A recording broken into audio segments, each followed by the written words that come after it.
बाजार के आखिरी घंटे का हर एक्शन, सटीक विश्लेषण, मुनाफे वाले आइडियाज। कीजिए कल की तैयारी आज हमारे साथ। देखिए CNBC आवाज मोतीलाल ओसवाल स्टूडियो से लाइव।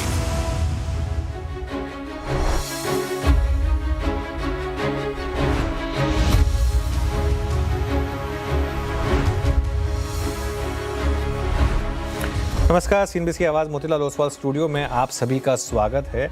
और देखिए क्या शानदार दिन आपको दिखाई देगा। Green red green red green red 6 index जो है उसमें इस तरीके का मूव है, तो आप समझ सकते हैं किस तरीके का आज का दिन है मार्केट के लिए। काफ़ी एक विचित्र टाइप का दिन है, कुछ देर में डिटेल में डिस्कस करेंगे। लेकिन निफ्टी फिर भी 25,650 के आसपास ही है, जो कि 20 और 50 डेमा का जोन है।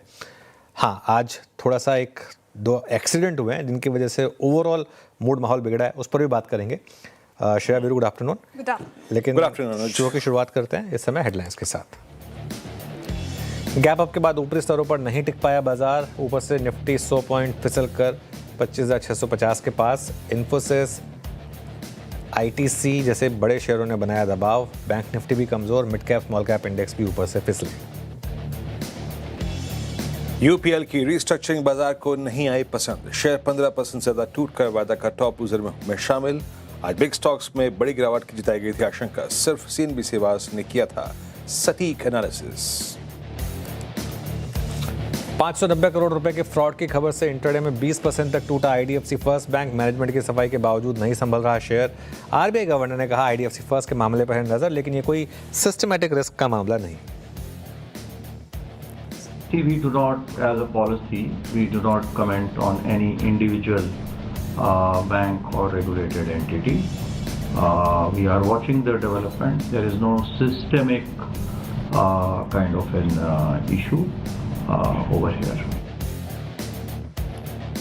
आज के बिग स्टॉक्स स्पॉटलाइट और 4GB पड़े सटीक। PSU बैंकों में 1% मजबूती, साथ ही दमदार चार्ज के चलते इंडियन बैंक और यूनियन बैंक भागे। वहीं एक्सिस बैंक निफ्टी के टॉप गिनेस में शुमार, साथ ही भारत फौज और PI इंडस्ट्रीज में भी तेजी कायम।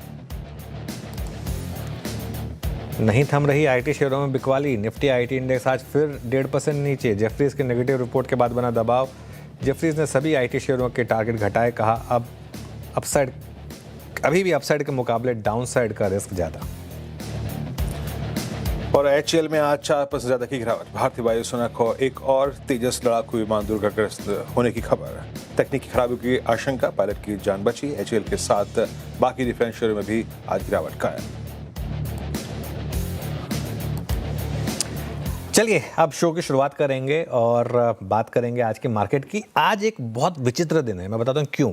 जैसा मैंने दिखाया, up down up down up down, लेकिन पूरे दिन निफ्टी जो है, अगर आप शुरू का 1 घंटा छोड़ दें, शुरू में एक बार 25,650 से ऊपर खुलकर हम 25,750 तक गए, वहाँ से वापस 25,650 पर आ गए। उसके बाद पूरा दिन जो है वो हम 25,650 के आसपास ही रहे हैं बेसिकली। एक इंटरेस्टिंग चीज़ मैं आपको बताऊंगा, बैंक निफ्टी और निफ्टी IT कहने के लिए हेडलाइन इंडेक्स में दोनों में अंडर परफॉर्मेंस है। बैंक निफ्टी रेड में है और निफ्टी IT भी रेड में। अब आप ये पूछेंगे कि अगर निफ्टी IT भी रेड में है 0.25%, बैंक निफ्टी भी रेड में है, आखिर चला क्या? उसका मैं आपको एक बहुत ही इंटरेस्टिंग रीज़न बताता हूँ। बैंक निफ्टी में जो कमज़ोरी है वो 2 शेयरों की वजह से हुई है। और बैंक निफ्टी का एक बार इधर आप रखिए कंट्रीब्यूशन स्क्रीन पर। ये बहुत इंटरेस्टिंग है क्योंकि ऐसा नहीं है कि बैंक निफ्टी ने निफ्टी को गिराया है। बैंक निफ्टी कंट्रीब्यूशन रखिए ज़रा, देखिए आप उसमें IDFC फर्स्ट बैंक और AU स्मॉल फाइनेंस बैंक, ये 2 ही स्टॉक हैं जो 117 पॉइंट कंट्रीब्यूट करें। हाँ, थोड़ा सा ICICI बैंक भी वीक हुआ है। लेकिन इंटरेस्टिंग बात क्या है, अगर आप निफ्टी का कंट्रीब्यूशन देखेंगे तो निफ्टी की रैली को भी बैंकिंग स्टॉक्स ने लीड किया है। निफ्टी के टॉप 2 कंट्रीब्यूटर भी बैंकिंग स्टॉक्स हैं, HDFC बैंक और एक्सिस बैंक। तो हुआ क्या है, क्योंकि IDFC फर्स्ट बैंक और AU small finance bank bank Nifty का हिस्सा है, निफ्टी का हिस्सा नहीं है, इसके लिए वो बैंक निफ्टी को ड्रैग कर रहे हैं। लेकिन निफ्टी की रैली भी एक्चुअली बैंकिंग स्टॉक्स की वजह से आई है, क्योंकि बाकी के जो स्ट्रॉन्ग बैंक्स हैं उनमें स्ट्रेंथ है। तो ये मोटा मोटी आज का एक बेसिक जो डाइकॉटमी है, जो इसलिए मैं कह रहा हूँ एक बहुत ही विचित्र दिन है। ऐसे दिन बहुत कम देखने को मिलते हैं, क्योंकि नॉर्मली जब भी बैंक निफ्टी गिरता है आप एक्सपेक्ट करेंगे कि 3-4 बड़े स्टॉक्स में से कोई एक गिरा होगा। लेकिन आज जो बैंक निफ्टी के 2 छोटे कंपोनेंट्स हैं, बस दिक्कत ये कि इतना गिर गए कि उन्होंने इम्पैक्ट डाल दिया बैंक निफ्टी पर। मिड कैप नीचे है, लेकिन small cap relatively out perform कर रहा है और इसी वजह से एडवांस डिक्लाइन इतना ख़राब नहीं है।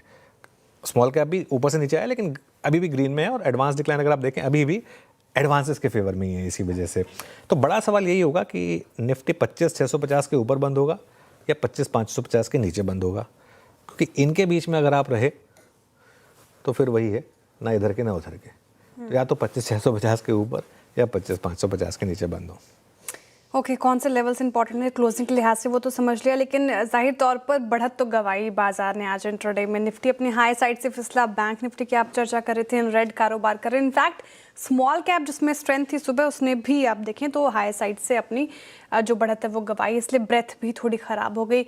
लेकिन सुबह आपने कहा था सर 25,650 का इंपॉर्टेंट लेवल, उसके ऊपर टिके रहना काफ़ी ज़रूरी है। उसके नीचे अब आ गए हम 25,626 का लो, उसके आसपास या मंडराते हुए 25,632 के लेवल पर क्लोजिंग कही आपने। 25,650 के ऊपर हुआ तो ठीक ठाक है, और 25,550 का बिग इंपॉर्टेंट लेवल।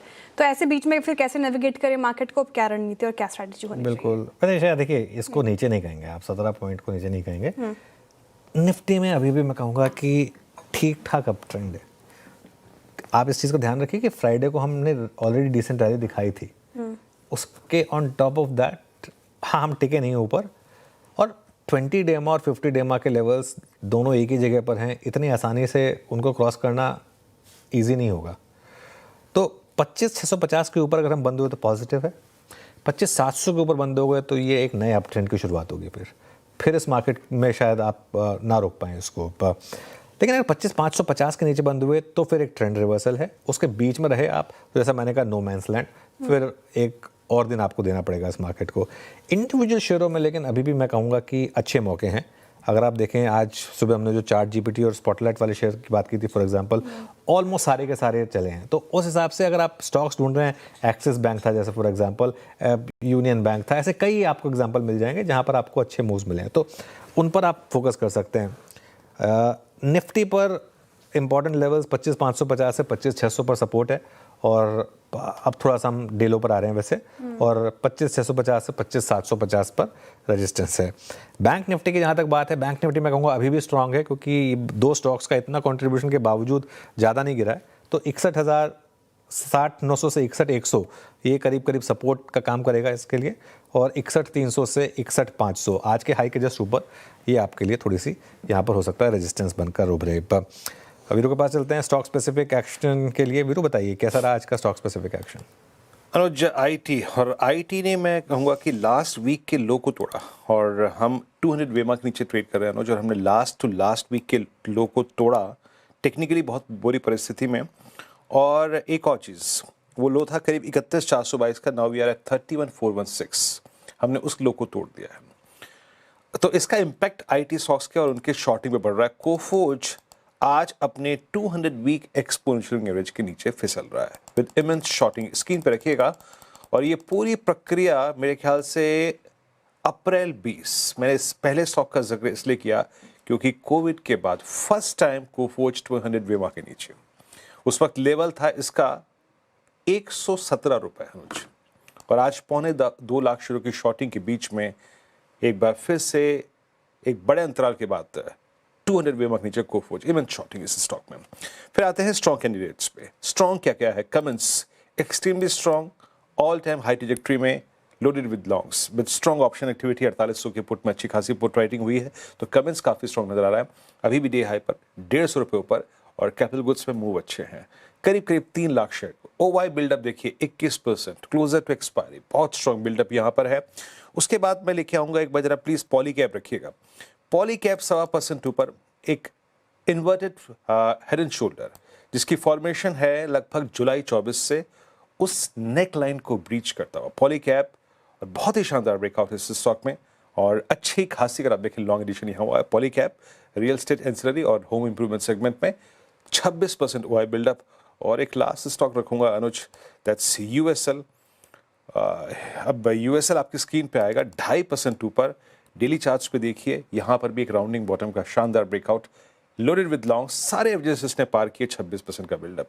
अब अगले हफ्ते होली नजदीक है, यूएसएल अच्छा स्ट्रॉन्ग मूव देता हुआ डे हाई पर आके ट्रेड कर रहा है। बट अनुज, ये मैं शायद आपको रिपीटेटिव लगे, बट ये निफ्टी पर आईटी को कैसे ट्रीट करना है? आई मीन जितने मापदंड हमारे पास डेली पर थे, वीकली पे थे, सारे क्रैक हो चुके हैं। अभी आप एक हाउस व्यू का बात कर रहे थे, क्या लग रहा है, आई मीन इसकी अंडर परफॉर्मेंस ये निफ्टी को क्योंकि इम्पैक्ट करती है, तो मैं बात करना लाजमी है कि मैं बात करूंगा।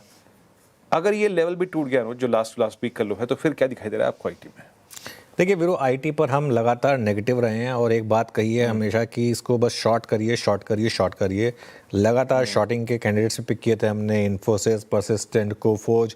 आई थिंक हम मतलब इतना ज़्यादा नेगेटिव हो गया था। आज इनफैक्ट मेरा फिर मन था इनको नेगेटिव साइड पर लेने का। हमने ओपनिंग कमेंट्री में मैंने बात भी की थी मार्केट स्ट्रैटेजी की कमेंट्री में, लेकिन स्पेसिफिकली बिग स्टॉक में नहीं लिया था क्योंकि ऑलरेडी इतने मतलब इतना कवर हो चुके थे। लेकिन आज एक और डाउनग्रेड आया था। देखिए यहाँ पर मामला लेवल का नहीं है, यहाँ पर मामला लेवल का नहीं है।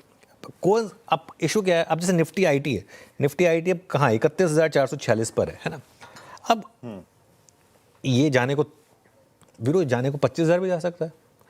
और क्योंकि मुझे और आपको नहीं पता कि 2.5 साल के बाद, 3 साल के बाद इन्फोसिस, टीसीएस, विप्रो इन करंट फॉर्म्स बचेंगी या नहीं बचेंगी। अगर ये अपने आप को अडाप्ट नहीं कर पाती हैं, अगर पाती हैं तो नहीं पता हमें, किसी को कोई ये रिस्क नहीं लेना चाहता है। प्राइस टू अर्निंग्स में 2 फैक्टर होते हैं ना, एक तो प्राइस, वो तो आपको दिख रहा है, एक होता है अर्निंग्स, वो किसी को नहीं दिख रहा है। एक्सेल पे आप थोड़ा ना बता सकते हैं कि 5% की ग्रोथ आएगी, किसको पता है ग्रोथ आएगी? किसी को नहीं पता अभी इस समय, कोई अनसर्टेन। और यही बात हमने एक लगातार कही है कि बॉटम ढूंढने की गलती मत करिए।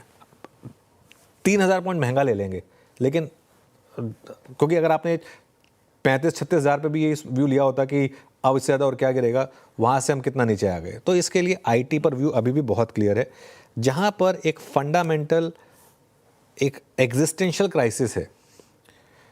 मैं नाम भूल गया किन्होंने बात कही थी कि वो वाइट कॉलर जॉब्स एग्जिस्ट नहीं करेंगी, विनोद खोसला जी ने कहा था। हाँ, तो अब मैं ही नहीं कह रहा, क्योंकि अगर ऐसा होगा तो फिर हमारी भी वाइट कॉलर ही है, तो मतलब ऑब्वियसली ऐसा ना हो तो अच्छा है।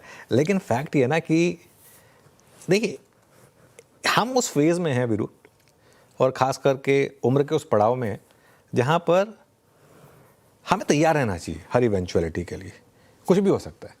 तो इसके लिए ऐसे में आईटी में भी अब या कंपनियां, मुझे नहीं पता, इन्होंने पहले चैलेंजेस झेले हैं, लेकिन ऐसा नहीं है कि सारी कंपनियां सर्वाइव कर गई थी। अगर आप देखें 2000 का या उसके बाद का जो फेज़ आया था, काफ़ी कंपनियां बंद हुई आईटी की, ऐसा हो ना कि सब सिटी की।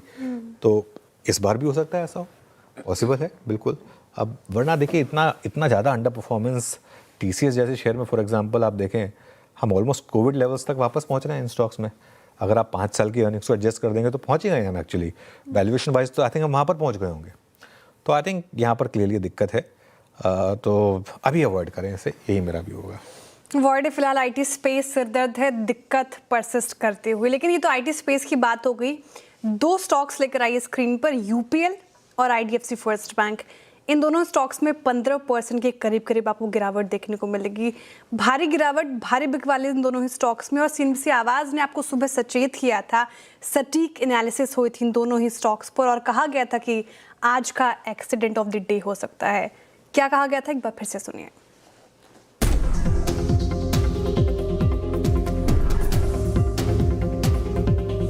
यूपीएल को मैं रेड ले रहा हूँ। यूपीएल को मैं रेड क्यों ले रहा हूँ? एग्री और क्रॉप प्रोटेक्शन बिजनेस को अलग अलग करके फिर उनको लिस्ट कर रहे हैं। तो यूपीएल में क्या बचेगा फिर? तो यूपीएल तो होल्डिंग कंपनी बन के रह जाएगी। तो उसको होल्डिंग कंपनी का डिस्काउंट मिलेगा।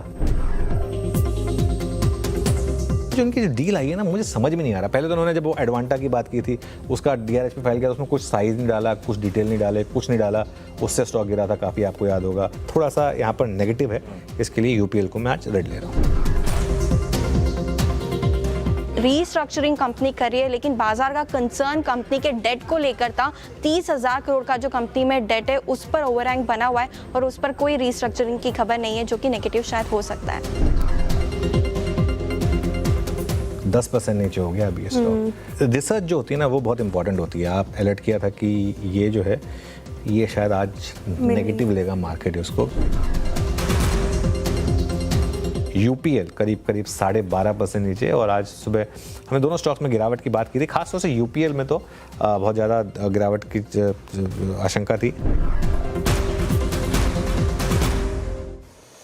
तो सीएनबीसी आवाज़ के साथ अगर आप बने रहे हैं तो हमेशा फ़ायदे में रहे हैं और सटीक एनालिसिस सीएनबीसी आवाज़ ने आपको एक जिम्मेदार चैनल के तौर पर बताई है। लेकिन सर 2 सवाल अब उठ रहे हैं। एक तो यूपीएल और आईडीएफसी फर्स्ट बैंक में सटीक एनालिसिस हुई, लेकिन जो गिरावट हुई है आज के सेशन में, क्या ये एक मौका है लॉन्ग टर्म पर्सपेक्टिव से दोनों स्टॉक्स में हाथ लगाने का? बहुत अच्छा सवाल है। दोनों एड्रेस कर देता हूँ। पहले यूपीएल एड्रेस करते हैं, क्योंकि यूपीएल में आज ट्रेडेबल मूव मिला। आईडीएफसी फर्स्ट बैंक में तो खुला ही सीधा 10% नीचे, उसके बाद किसकी हिम्मत होती है, वो ट्रेड भी नहीं होता है वैसे भी, तो 10 का फिर सीधा 15 होता है, 15 का फिर 20 होता है। तो पहले मैं यूपीएल को एड्रेस करता हूँ। यूपीएल में मेरा मानना ये है कि अभी काफ़ी गिरावट बाकी है, अनलेस ये इसको रिवर्क करे। मार्केट को ये नहीं पसंद आया, बहुत क्लियर है, मार्केट ने साफ बता दिया, मार्केट ने साफ कह दिया। देखिए, मार्केट एक ऐसी डील पर इस तरीके से रिएक्ट करता है ना, वो मार्केट का एक वार्निंग होता है मैनेजमेंट को कि भाई साहब या तो आप सुधर जाओ, या तो आप अपने थोड़े से इस तरीके की जो आप हरकतें करते हो उनसे बाज जाओ, या फिर मार्केट आपको आगे और पनिश करेगा। बहुत सिंपल है, मैं अपने वर्ड्स में नहीं करता, आपको पता है, बहुत सिंपल है। ये सब चीज़ें पसंद नहीं आती है मार्केट को, और इसीलिए अब बहुत लोग कहते हैं ना यूपीएल सस्ता स्टॉक है, यूपीएल सस्ता स्टॉक है। होगा ही ना सस्ता, जब कॉर्पोरेट गवर्नेंस अगर मार्केट को पसंद नहीं आएगी, और अगर इस तरीके के महंगे स्टॉक्स में ना इस तरीके के एक्सीडेंट्स नहीं होते, गिरते वो भी हैं श्रेया, लेकिन उसमें इस तरीके के एक्सीडेंट नहीं होते। तो अब अगर आप, इसीलिए स्टॉक सस्ते होते हैं, क्योंकि मार्केट को एक हमेशा रिस्क रहता है एक मैनेजमेंट को लेकर कि पता नहीं क्या हो जाए, क्या कल को निकल कर आ जाए, इसके लिए। तो इसके लिए इससे तो कोसों दूर रहे अभी यूपीएल। ये गैम्बलिंग है। हो सकता है कि 2 दिन बाद मार्केट बंद हो, ये अनाउंस कर दें कि नहीं हम नहीं कर रहे हैं इसको, तो रिकवरी आ जाएगी स्टॉक में, लेकिन हु नोस। तो इसके लिए इससे अभी के लिए हाथ जोड़ लीजिए। जरूरी नहीं है कि हमको हर स्टॉक का बॉटम पिक करना है। आईडीएफसी फर्स्ट बैंक की जहाँ तक बात है, आज सुबह जब वो 20% नीचे था, तब हमने एक व्यू लिया था कि प्योरली अगर आप एज एन इन्वेस्टर सोच रहे हैं, प्योरली एज एन इन्वेस्टर सोच रहे हैं, तो अब मौका आ गया है। क्यों? आपको याद होगा इंडसइंड बैंक, इंडसइंड बैंक के टाइम भी हमने यही कहा था जी। एक होता है कि बैंक में सिस्टमिक रिस्क, गवर्नर साहब ने खुद कह दिया, गवर्नर साहब ने कि सिस्टमिक रिस्क नहीं है। एक होता है सिस्टमिक रिस्क, जैसा कि येस बैंक में था सिस्टमिक रिस्क, जो पहले एक बार ग्लोबल ट्रस्ट बैंक में हुआ था। आपको नहीं पता होगा कि वो बहुत पहले की बात है ना। तो ये या तो उस तरीके के इश्यूज हो, तब समझ में आता है। ये एक अच्छा बैंक है, अच्छी मैनेजमेंट वाला बैंक है, एक बड़ा आउट परफॉर्मिंग बैंक है, एक अच्छे सीईओ वाला बैंक है। उसमें एक फ्रॉड हुआ है, मैं मानता हूँ, उससे 1 क्वार्टर की अर्निंग्स पे हिट आया है। अब ये डिपेंड करता है कि ये मामला एक तो यहीं रुक जाए, और दूसरा अर्निंग्स पे ज़्यादा इम्पैक्ट ना आए, और तीसरा उसके बाद सिस्टम्स को टफन किया जाए ताकि आगे ये चीज़ें ना हो। बस सिंपल है। तो अगर ये हो जाए तो, लेकिन मेरा ये मानना है कि आज 20% थोड़ा सा ओवर रिएक्शन हो गया है। और अगेन, अगर आप इन्वेस्टर हैं तो एक स्टॉप लॉस आपको रखना होगा इवन एज एन इन्वेस्टर। अगर आप जैसे फॉर एग्जांपल एक कहते हैं कि एक लीप ऑफ फेथ ले रहे हैं एज एन इन्वेस्टर कि चलो ठीक है, आज 66 पर 67 पर 68 पर अगर आपने कोशिश की, तो 60 रुपए के करीब का एक सिस्टम में स्टॉप रखें, क्योंकि इवेंचुअली मार्केट सुप्रीम है। लेकिन मेरा ये मानना है कि अगर आपका थोड़ा सा लंबा व्यू है, और थोड़ा सा लंबा व्यू इसमें ना 6 से 12 महीने का, अगर ऐसा है तो जो जिस दिन इंडसइंड बैंक गिरा था इतना, आपको याद होगा, उस दिन किसी की हिम्मत नहीं थी लेने की। हाँ। लेकिन बहुत स्मार्ट HNI इन्वेस्टर्स ने हिम्मत करके लिया था। वो 606 रुपए का लो था उस दिन का, वो 600 का 900 तो हो गया। ठीक है ना, अभी भी उस प्राइस पे नहीं आया है। आईडीएफसी फर्स्ट बैंक भी ऐसा नहीं कि तुरंत उस प्राइस पे आ जाएगा, हो सकता है 1 साल तक भी प्राइस ना आए, लेकिन टाइम लगेगा कॉन्फिडेंस बिल्ड करने में। लेकिन ये हो सकता है कि एक आपको 20-25% का एक वो दे दे, स्विंग दे दे, इसकी पॉसिबिलिटी रहेगी आईडीएफसी फर्स्ट बैंक पर। ओके, अच्छा, एक और सवाल से, इससे पहले आप रफ्तार के घोड़े फिसडी स्टॉक्स लिए, पीएसयू बैंक्स में हम लगातार स्ट्रेंथ देख रहे हैं। प्राइवेट बैंक तो अभी भी थोड़ा कोशिश कर रहे हैं, हालांकि कुछ स्टॉक्स ने आज को हिम्मत दिखाई है। Private bank versus PSU banks, आपका स्टैंड क्या है? स्क्रीन बता रही है चिल्ला कर कि as an index PSU bank is much better than private banks. लेकिन आज की जो प्राइवेट बैंक्स की वीकनेस है, वो पर्टिकुलरली जैसे मैंने एक्सप्लेन किया कि इन 2 स्टॉक्स की वजह से है। तो इसके लिए इसको कोई बहुत ज़्यादा आज मैं तवज्जो नहीं दूंगा, लेट्स वेट एंड वॉच। लेकिन पीएसयू बैंक स्ट्रॉन्ग है। चलिए अब एक काम करते हैं, रफ्तार के घोड़े और फिसडी स्टॉक्स पर आते हैं श्रेया, उसके बाद फिर आगे कार्यक्रम का क्रम समझेंगे। पहले रफ्तार के घोड़े स्टॉक्स डिस्कस करते हैं। उसमें सबसे ऊपर है इंडियन बैंक, आज का हमारा F&O का टॉप गेनर है। सुबह इसको हमने ChatGPT में भी कवर किया था। इसके अलावा सिल्वर ETFs सारे के सारे, चांदी की कीमतों में एक बार फिर तेज़ी, उसका एक क्लियर कट आपको इम्पैक्ट देखने को मिला यहाँ पर। फिर आते हैं फिसड्डी स्टॉक्स में। फिसड्डी स्टॉक्स में ऑब्वियसली सबसे ऊपर IDFC फर्स्ट बैंक, वो जो 590 करोड़ का फ्रॉड हुआ है उसका एक इम्पैक्ट, और मैनेजमेंट की जो सफाई है उसका भी कोई क्लियर कट फ़ायदा हुआ नहीं यहाँ पर। तो ये IDFC फर्स्ट बैंक हो गया। UPL देखिए सिर्फ CNBC आवाज़ पर सटीक एनालिसिस हुआ, बाकी सभी चैनल्स में अगर आप देखें इंग्लिश या हिंदी सब ने इसको ग्रीन में लिया था, सिर्फ हमने रेड में लिया था। और HAL आई थिंक कुछ रिपोर्ट्स आ रही हैं कि जो पूरी की पूरी तेजस की फ्लीट है उसको ग्राउंड कर दिया गया है। अब पता नहीं मुझे ये सही है या नहीं है, लेकिन ये रिस्क है यहाँ पर, तो इसकी वजह से ये गिरावट के साथ ट्रेड करता हुआ। चलिए अब कार्यक्रम क्रम समझ लेते हैं श्रेया।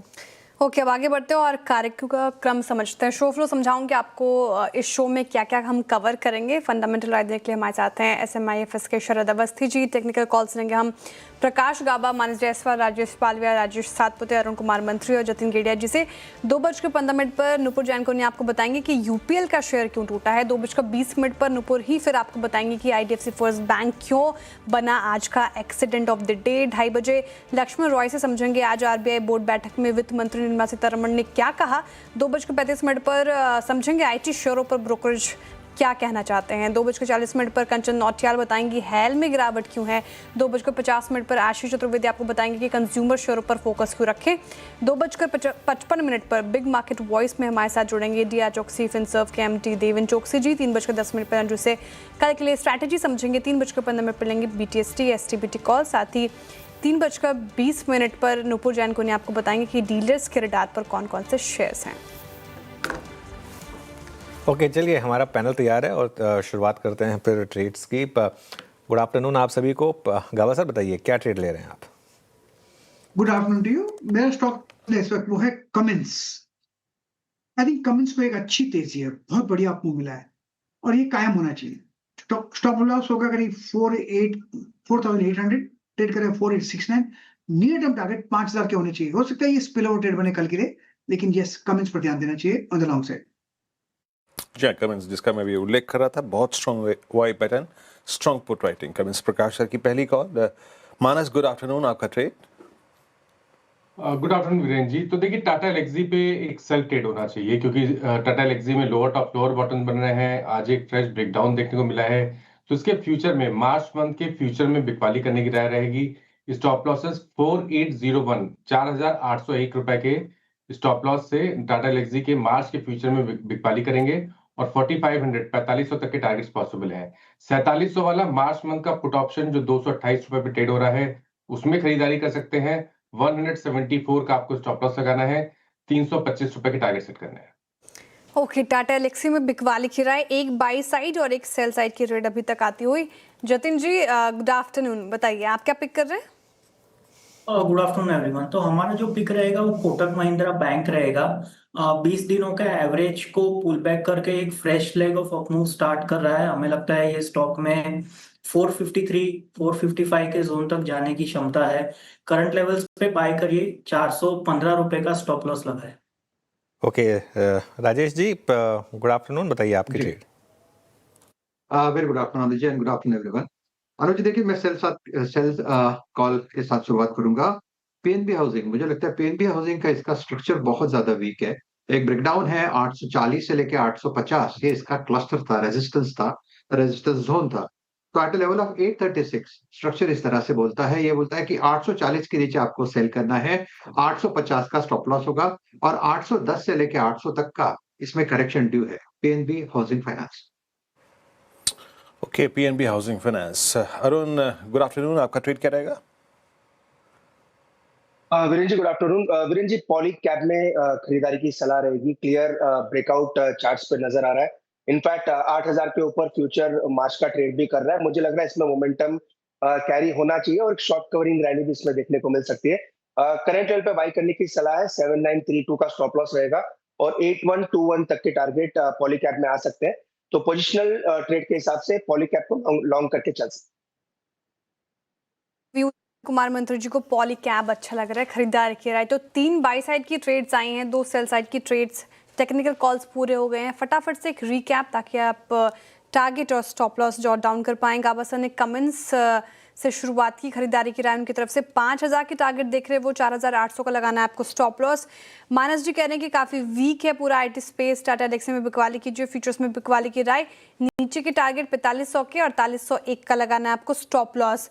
जतिन जी कोटक महिंद्रा बैंक के साथ जा रहे हैं, इस काउंटर में आज अच्छी स्ट्रेंथ नजर आ रही है। 480 की टारगेट देख रहे हैं वो, 415 का स्टॉप लॉस लगाना है। राजेश जी कह रहे हैं कि पीएनबी हाउसिंग फाइनेंस में बिकवाली कीजिए, वीक लग रहा है चार्ट काफ़ी, तो 800 के नीचे की टारगेट है, 850 का स्टॉप लॉस। अरुण कुमार मंत्री जी ने अभी पॉली कैप चुना, डेज हाई पर कर रहे काउंटर कारोबार, स्ट्रेंथ नजर आती हुई। 8132 की टारगेट, 7932 का आपको लगाना है स्टॉप लॉस। लेकिन ऐसे मार्केट में आपका इन्वेस्टमेंट आइडिया क्या हो, ये समझते हैं शरद जी से। शरद जी गुड आफ्टरनून और स्वागत है आपका कार्यक्रम में। बताइए सर आपका इन्वेस्टमेंट आइडिया।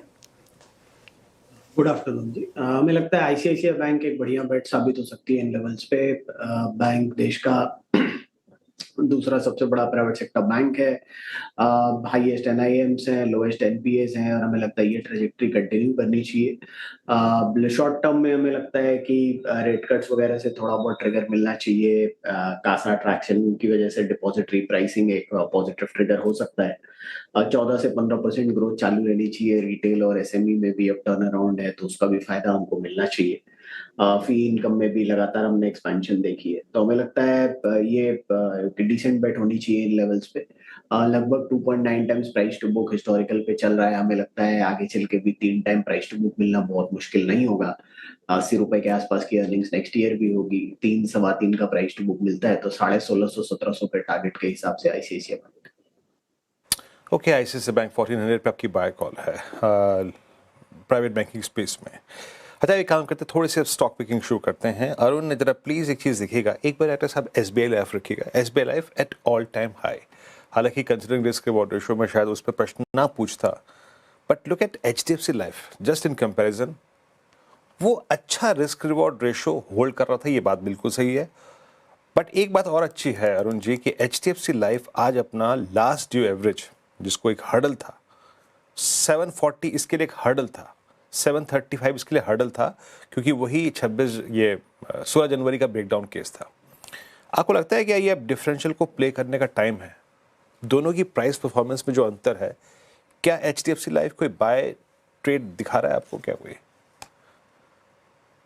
बिल्कुल वीरेंद्र जी, आपने सही कहा। मुझे लग रहा है 730 एक छोटा रेजिस्टेंस था, स्टॉक ने काफी कंफर्टेबली उस रेजिस्टेंस को निकाला है, और 15 से 19 जनवरी का जो लोस थे उसको भी अब काटने के आसपास ट्रेड कर रहा है, तो एक रिवर्सल ट्रेड जरूर बन सकता है। स्टॉप लॉस काफी छोटा है, 732 का स्टॉप लॉस लगा के इसको लेके चल सकते हैं।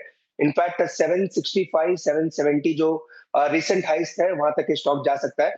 एसबीआई लाइफ क्लियर ब्रेकआउट है, तो मुझे लग रहा है एचडीएफसी लाइफ में भी कैचअप रैली आ सकती है, तो 732 का स्टॉप लॉस लगा के इसको भी लॉन्ग करके चल सकते हैं। ओके, चलिए अब एक काम करते हैं, बात करते हैं यूपीएल की, जिसमें 15% की तेज़ गिरावट है। आज का एक्सीडेंट ऑफ द डे, क्यों आखिर स्टॉक इतना गिरा और मार्केट को क्या नहीं पसंद आया इस रिस्ट्रक्चरिंग में, एक बार फिर से नूपुर से समझ लेते हैं। Nupur, good afternoon. Good afternoon sir. सुबह से हम यही डिस्कस कर रहे हैं कि बाजार को कुछ चीज़ें जो पसंद नहीं आ रही है। सबसे पहले जो कंपनी की जो डेट है 30,000 करोड़ का, ये कंपनी को बिल्कुल पसंद नहीं आ रहा। रीस्ट्रक्चरिंग तो कंपनी कर रही है, अपने तीनों कारोबार को अलग कर देगी, अलग से लिस्ट भी हो जाएगी, एक्सचेंज भी हो जाएंगे शेयर्स के, लेकिन 30,000 करोड़ का जो कर्ज है वो कहाँ जाएगा? वो होल्डिंग कंपनी में रहेगा, वो एग्रो के बिजनेस में जाएगा या क्रॉप प्रोटेक्शन के बिजनेस में जाएगा? इस पर कोई क्लैरिटी नहीं है। इनफैक्ट जो यूपीएल लिमिटेड आखिरी में बच जाएगी डीमर्जर और मर्जर के बाद, उस पे होल्डिंग कंपनी का जो है डिस्काउंट, वो एक ओवरहैंग यहाँ पे बनते हुए सामने आ रहा है। और जो तीनों ट्रांजैक्शन में शेयर स्वैप जो होगा उसकी वैल्यूएशन पर भी कोई क्लैरिटी नहीं है, तो क्लैरिटी नहीं मिलने के चलते आज स्टॉक में इतनी बड़ी गिरावट आती हुई दिखी है। खबर ये आई थी कि कंपनी ने रीस्ट्रक्चरिंग के प्लान को अब अप्रूवल मिल गई है बोर्ड से। सबसे पहले जो कंपनी का यूपीएल जो सस्टेनेबल एग्री कारोबार है उसे यूपीएल में मर्ज करेगी। दूसरा ट्रांजैक्शन होगा अपना इंडिया क्रॉप का जो कारोबार है उसे वर्टिकल डीमर्ज करेगी और उसके बाद वर्टिकल डीमर्ज करने के बाद उसे यूपीएल ग्लोबल के साथ मर्ज करने वाली है। 3 ट्रांजैक्शंस यहाँ पे होंगे और तीनों में ही शेयर्स जो है वो मिलेंगे। पहले ट्रांजैक्शन में जहाँ पे सैस यूपीएल में मर्जर होगा उसमें 48 शेयर्स पे 1000 शेयर्स मिलेंगे यूपीएल के। जब वर्टिकल डीमर्जर होगा तो 1:1 के रेशियो में एक्सचेंज होंगे शेयर्स और लास्ट में जब यूपीएल का जो क्रॉप बिजनेस यूपीएल ग्लोबल में जाएगा तब 213 शेयर पे 1000 शेयर आपको यूपीएल ग्लोबल के मिलेंगे। लेकिन सवाल यही है, इतनी बड़ी रीस्ट्रक्चरिंग और डेट कहाँ जाएगा, इस पे कोई भी चर्चा मैनेजमेंट ने नहीं की। बिल्कुल, शुक्रिया नुपुर जानकारी के लिए और अच्छे तरीके से बताने के लिए। यूपीएल आज का एक्सीडेंट ऑफ द डे क्यों है? शरद जी, हम लगातार डिस्कस कर रहे हैं यूपीएल पर आज सुबह से ही और सटीक एनालिसिस सीएनबीसी आवाज़ पर ही, लेकिन आपका टेक जानना चाहूँगी। यूपीएल डेट को लेकर कोई क्लैरिफिकेशन नहीं, रीस्ट्रक्चरिंग को कैसे देख रहे हैं आप और आपका क्या व्यू बन रहा है इस काउंटर को लेकर? देखिए, मैं तो काफी समय से बुलिश ही रहा हूँ इसके ऊपर और मुझे लगता है कि हाँ, डेट को लेके जो क्लैरिफिकेशन नहीं है वो थोड़ा नर्विंग हो सकता है। बट कंसोल लेवल पे अगर आप देखें तो ऑलरेडी शायद 1.6 1.7 टाइम्स डेट टू इबिटा आ चुका है नेट डेट के लेवल पे। तो मुझे लगता है ये कंफर्टेबल जोन है। 3-4 के ऊपर रहे तो प्रॉब्लम ज्यादा होती है और आइडियली मेरे हिसाब से जो एलोकेशन होनी चाहिए वो कैपिटल एम्प्लॉयड के हिसाब से अक्रॉस सेगमेंट्स इनको डिप्लॉय करना चाहिए।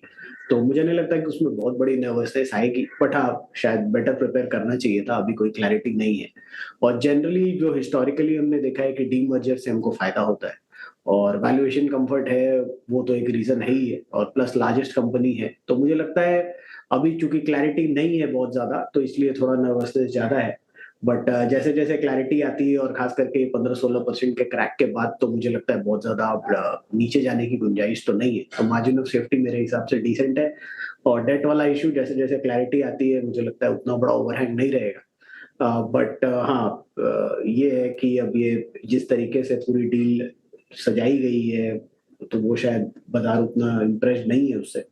बट लॉन्ग टर्म मेरे हिसाब से अभी भी बढ़िया है क्योंकि बड़ी कंपनी है और जो उन्होंने ब्रेकअप में वेरियस कंपनीज का डिटेल दिया है फॉर लॉन्ग टर्म जो डेट इबिटा का वो डिसेंट है। मुझे नहीं लगता कि वहां पे कोई प्रॉब्लम है। वो सारी सेगमेंट्स में ड्रॉप ही दिखा रहे हैं अगले साल भर में, लेकिन 1 साल के लिए शायद ठंडे बस्ते में चला जाए जैसे जैसे ये डीमर्जर प्रोसेस हो, उसके बाद ही आपको कोई बढ़िया रिकवरी देखने को मिले। 1 साल तक सुस्त रह सकता है ये स्टॉक, लेकिन अभी भी डेट को लेकर तस्वीर धुंधली। तो कुछ चीज़ें हैं जहाँ पर अभी भी क्लैरिफिकेशन बाकी है, लेकिन लॉन्ग टर्म पर्सपेक्टिव से 1 साल छोड़ दें आप, उसके बाद तो शायद यूपीएल एक बेहतर काउंटर साबित हो। फिलहाल तो काफ़ी नर्वसनेस इस काउंटर में, लेकिन इसके अलावा आईडीएफसी फर्स्ट बैंक रखिए और एयू स्मॉल फाइनेंस बैंक भी रखिए स्क्रीन पर। यहाँ पर भी काफ़ी पेन प्रेशर, इसके पीछे का कारण क्या है ये समझ सकते फिर से एक बार नुपुर से। नुपुर बताएं, आईडीएफसी फर्स्ट बैंक और एयू स्मॉल फाइनेंस बैंक ये भी दोनों टूटे हैं आज।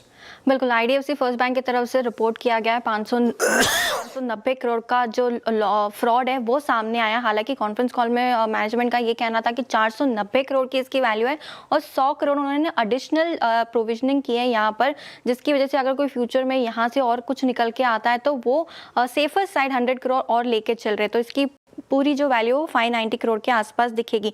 चंडीगढ़ ब्रांच में इसे जो है ये फ्रॉड सामने आते हुए दिखा है।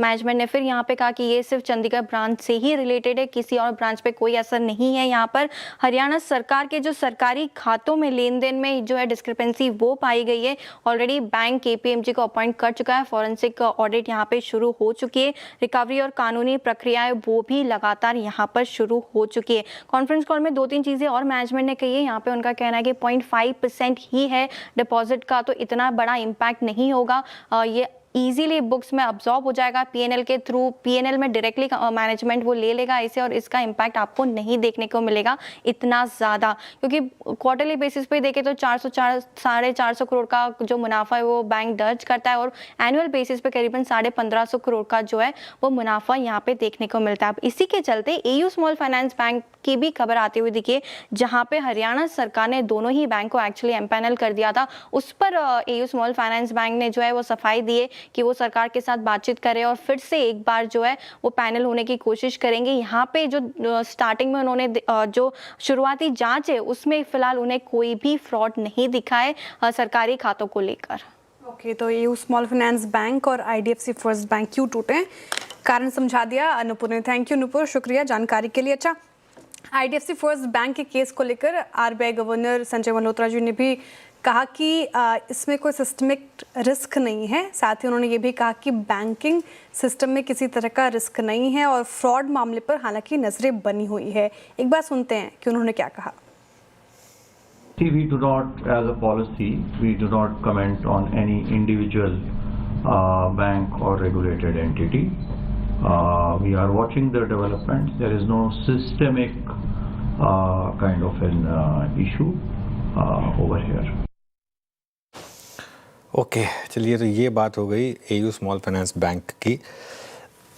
वैसे श्रेया, मेरा ये मानना है कि एयू बैंक में आज अपॉर्चुनिटी है, क्योंकि सिर्फ हो सकता है किसी और कारण से हटा दिया हो, कोई भी कारण हो सकता है। इसका मतलब सिर्फ ये नहीं है कि भाई वहाँ पे भी वो फ्रॉड निकल कर आएगा, जैसे बैंक ने खुद कहा है। और इनके तो नंबर्स भी अच्छे थे, काफ़ी शानदार थे, और ये स्टॉक में काफ़ी स्ट्रेंथ भी रही है। तो मुझे लग रहा है इसमें तो खैर अपॉर्चुनिटी। वैसे तो खैर आईडीएफसी में भी जैसे मैंने कहा कि अगर आप प्योरली लॉन्ग टर्म के इन्वेस्टर हैं तो शायद थोड़ा सा एक मौका मिल रहा हो, लेकिन उसमें मैं फिर भी रिस्क फैक्टर रखूँगा। इसमें मुझे लग रहा है कि थोड़ा सा एक शायद अपॉर्चुनिटी हो, but you never know. Sharad ji, good afternoon. First of all आपका क्या व्यू रहेगा आईडीएफसी फर्स्ट या एयू बैंक को लेकर? हाँ जी, गुड आफ्टरनून। मुझे लगता है आईडीएफसी फर्स्ट बैंक तो मैं भी कंकर करता हूँ, क्योंकि day time price to book पे लगभग अवेलेबल है। आज की क्रैक को ले लीजिए तो शायद 1.2 1.3 टाइम हो गया होगा। तो मुझे लगता है ये वैल्यूएशंस में बहुत ज्यादा रिस्क नहीं लगता, बट हाँ, आप सिस्टम्स पे या प्रोसेसेस पे जरूर क्वेश्चन मार्क रेज कर सकते हैं। जिस टाइप का फ्रॉड है तो हो सकता है उसमें से निकलने में उनको थोड़ा समय लगे, 1-2 क्वार्टर के नंबर्स मोस्ट अभी इफेक्ट हो जाए, बट बियॉन्ड दैट मुझे नहीं लगता कि बहुत ज्यादा आपको रिस्क है इन वैल्यूएशंस पे। एयू यूजुअली प्रीमियम वैल्यूएशंस पे ट्रेड करता आया है, अभी भी 4-4.25 टाइम प्राइस टू बुक पे ट्रेड कर रहा है, और मुझे लगता है ये थोड़ा वैल्यूएशन वाइज स्ट्रेच लगता है 4-5 टाइम प्राइस टू बुक पे ज्यादातर जो पीएफएस ये छोटे बैंक्स हैं। तो मुझे वहां पे थोड़ा सा रिस्क लगता है, वो अभी भी मैं अवॉइड करूंगा। बट आईडीएफसी सर्टेनली 1.2 1.3 टाइम्स पे अच्छी बेट नजर आती है यहाँ से लॉन्ग टर्म के लिए। अच्छा शरद जी, एक बताइए, एचएल पे आपका टेक क्या है? अब बात यहाँ पे एग्जीक्यूशन की नहीं हो रही है, बात है एक ऐसा विमान जो कि आपके पूरे ऑर्डर बुक का एक सब्सटेंशियल पोर्शन होल्ड करता है। थर्ड क्रैश, और मुझे याद अच्छी तरीके से एयर चीफ जो थे वो, उनका भी एक, जब वो इसमें एक सॉर्टी के लिए गए थे तो उनका एक बहुत अच्छा रिस्पॉन्स नहीं था। उन्होंने कहा था कि मज़ा नहीं आया, वर्डिंग उनकी यही थी। और ये थर्ड कंसेक्यूटिव क्रैश मेरे ख्याल से 1 साल की अवधि में है ना। क्या लग रहा है, क्योंकि फ्लीट इनकी ग्राउंड कर दी गई है, अब एमका का आना, फिर राफेल के 114 लड़ाकू जहाज़ों का ऑर्डर करना, एचएल पर आपका टेक क्या है? मतलब बहुत ही कॉशियसली अब आपको सोचना पड़ेगा इसके बारे में। नहीं, मुझे लगता है ये part and parcel of business है। अगर आप कोई भी इस टाइप का कॉम्प्लिकेटेड डिफेंस इक्विपमेंट वाले, और खास करके अगर आप एरोप्लेन्स में सोच रहे, फाइटर जेट्स में खास करके एक अलग ही लेवल ऑफ कॉम्प्लिकेशन होता है। तो मुझे लगता है पहले तो बहुत ज्यादा हम लोग ऑप्टिमिस्टिक हो गए थे कि हेल्प सब कुछ रातों रात बदल जाएगा। इन चीजों को थोड़ा समय लगता है, और मुझे लगता है ये part and parcel of business risk है। मैं तो ऐसी अपॉर्चुनिटीज को यूज करना चाहूंगा पोजीशंस बिल्ड करने के लिए, क्योंकि मुझे लगता है मोड काफी सब्सटैंशियल है। ऐसा नहीं है कि कल कोई और आके ये इंजीनियरिंग कैपेबिलिटीज डेवलप करेगा। ऑब्वियसली रेक्टिफिकेशन मेजर्स होंगे, बट मैं इससे बहुत ज्यादा नर्वस नहीं हूँ। मुझे लगता है ये part and parcel of business है, और ये ऐसी अपॉर्चुनिटीज आपको कभी कभी मिलेंगी। हो सकता है आज से 1.5 साल बाद हम इनके बारे में बात भी ना करें। तो ये किसी भी बिजनेस में, अगर कोई भी एरोप्लेन या फाइटर जेट वाले, खास करके फाइटर जेट अगर आप बना रहे तो उसमें ये रिस्क से रहते हैं, क्योंकि हाई परफॉर्मेंस व्हीकल्स हैं, जैसे रेसिंग कार्स में हम बात करते हैं। तो मुझे लगता है ये सेम टाइप की प्रॉब्लम है, और ऐसे अप्स एंड डाउन्स यहाँ पे आते रहेंगे। इसके लिए माइंड मेंटली प्रिपेयर्ड रहना चाहिए। बट लॉन्ग टर्म ट्रैजेक्टरी मेरे हिसाब से काफी स्ट्रॉन्ग है, इंटरनेशनली भी डोमेस्टिक भी। थोड़े बहुत ऐसे हिकअप्स आएंगे तो मुझे लगता है, जैसा मैंने पहले भी कई बार बोला है, कि डिफेंस स्पेस में यूज करना चाहिए उसको पोजीशंस बिल्ड करने के लिए। और वैल्यूएशंस मुझे लगता है कंफर्टेबल है 30-32 टाइम। हाँ, जैसा आप बोल रहे हैं कि बड़ी ऑर्डर है, अगर इससे रिलेटेड कुछ होता है तो हो सकता है 1-1.5 साल पीछे चला जाए, बट फिर भी मुझे लगता है कि ये लेवल पे, ये वैल्यूएशन पे रिस्क लेने लायक है। ओके, मीनवाइल मार्केट पर ध्यान दीजिए एक बार जरा। निफ्टी लेकर आइए इंट्राडे में, और देखिए हम डे लो से किस तरीके से एकदम से वापस उभरे हैं। 609 के लो से 25,701, और बहुत इंटरेस्टिंग होगा 1-2 स्टॉक्स का देखना, क्योंकि कोटक ऑब्वियसली हेल्प कर रहा है। एक बार इसके अलावा और क्या अच्छा चल रहा है? फार्मा स्टॉक्स में मजबूती आ रही है, एक दो डॉक्टर रेड्डीज और सन फार्मा, ये दोनों चले एक साथ। लार्सन एंड ट्यूब्रो में शानदार मूव। भारतीय एयरटेल अच्छे मूव्स दिखा रहा है, भारतीय एयरटेल डे हाई पर आया। तो ये 3-4 स्टॉक्स हैं जिनकी वजह से यहाँ पर एकदम से एक अच्छा मूव निफ्टी पर आता हुआ आपको दिखाई दिया। पर एक काम करते हैं, आरबीआई की बात हो रही थी। आरबीआई गवर्नर संजय मल्होत्रा ने साफ किया है कि मार्जिन ट्रेडिंग पर सख्ती के नियम पर दोबारा विचार नहीं होगा, और जो मिस सेलिंग वाली बातें हैं उन पर भी काफ़ी डिटेल्स हैं। लक्ष्मण जी से जान लेते हैं सारी डिटेल्स। लक्ष्मण जी, गुड आफ्टरनून, बताइए। देखिए, आरबीआई सेंट्रल बोर्ड की बैठक के बाद वित्त मंत्री निर्मला सीतारमण और आरबीआई गवर्नर संजय मल्होत्रा के साथ जो साझा प्रेस कॉन्फ्रेंस हुई, उसमें 2-3 बातें काफी महत्वपूर्ण निकलकर सामने आई। पहली बात तो ये कि जो कैपिटल मार्केट के ट्रेडिंग फर्म्स हैं, उनके लिए जो नॉर्म्स, नई शर्तें लागू की गई थी, जिसका ऐलान किया गया था रिजर्व बैंक की तरफ से, उसकी कोई समीक्षा नहीं होगी। बता दूं कि इसमें आरबीआई ने एक शर्त ये लागू की थी कि जो ट्रेडिंग फर्म है, जो ट्रेडिंग कंपनियां हैं, उनके लिए मार्जिन ट्रेडिंग जो है, उसके लिए बैंक का कोलेट्रल 50% से बढ़ाकर 100% करने का प्रस्ताव रखा गया है। ये दरअसल 13 फरवरी को आरबीआई ने इसका ऐलान किया था और 1 अप्रैल 2026 से, यानी अगले कारोबारी साल से लागू होना है। तो ट्रेडिंग कंपनियों ने, फाइनेंशियल कंपनियों ने इसके लिए वकालत की थी रिजर्व बैंक से और यहां तक कि वित्त मंत्रालय से कि आप इस पर पुनर्विचार करिए, क्योंकि 100% कोलेट्रल लेना ये सही नहीं होगा, इससे मार्केट में लिक्विडिटी की काफी ज्यादा किल्लत हो जाएगी। उनकी दलील ये भी थी कि कैपिटल मार्केट में डिफॉल्ट या एनपीए नहीं के बराबर है, तो ऐसे में 100% कोलेट्रल देने का कोई मतलब नहीं बनता है। जब ये सवाल पूछा गया रिजर्व बैंक के गवर्नर से कि क्या ये कंपनियों की इस दलील पर विचार करेंगे या फिर इसमें कोई बदलाव होगा, तो उन्होंने ये सिरे से खारिज कर दिया कि इस फैसले में कोई बदलाव नहीं होगा, यहां तक कि इस पर कोई पुनर्विचार नहीं किया जाएगा। तो यानी 1 अप्रैल से ट्रेडिंग फर्म के ऊपर 100% कोलेट्रल वाली जो शर्त है वो लागू हो जाएगी, इसमें अब कोई दो राय नहीं रह गई है।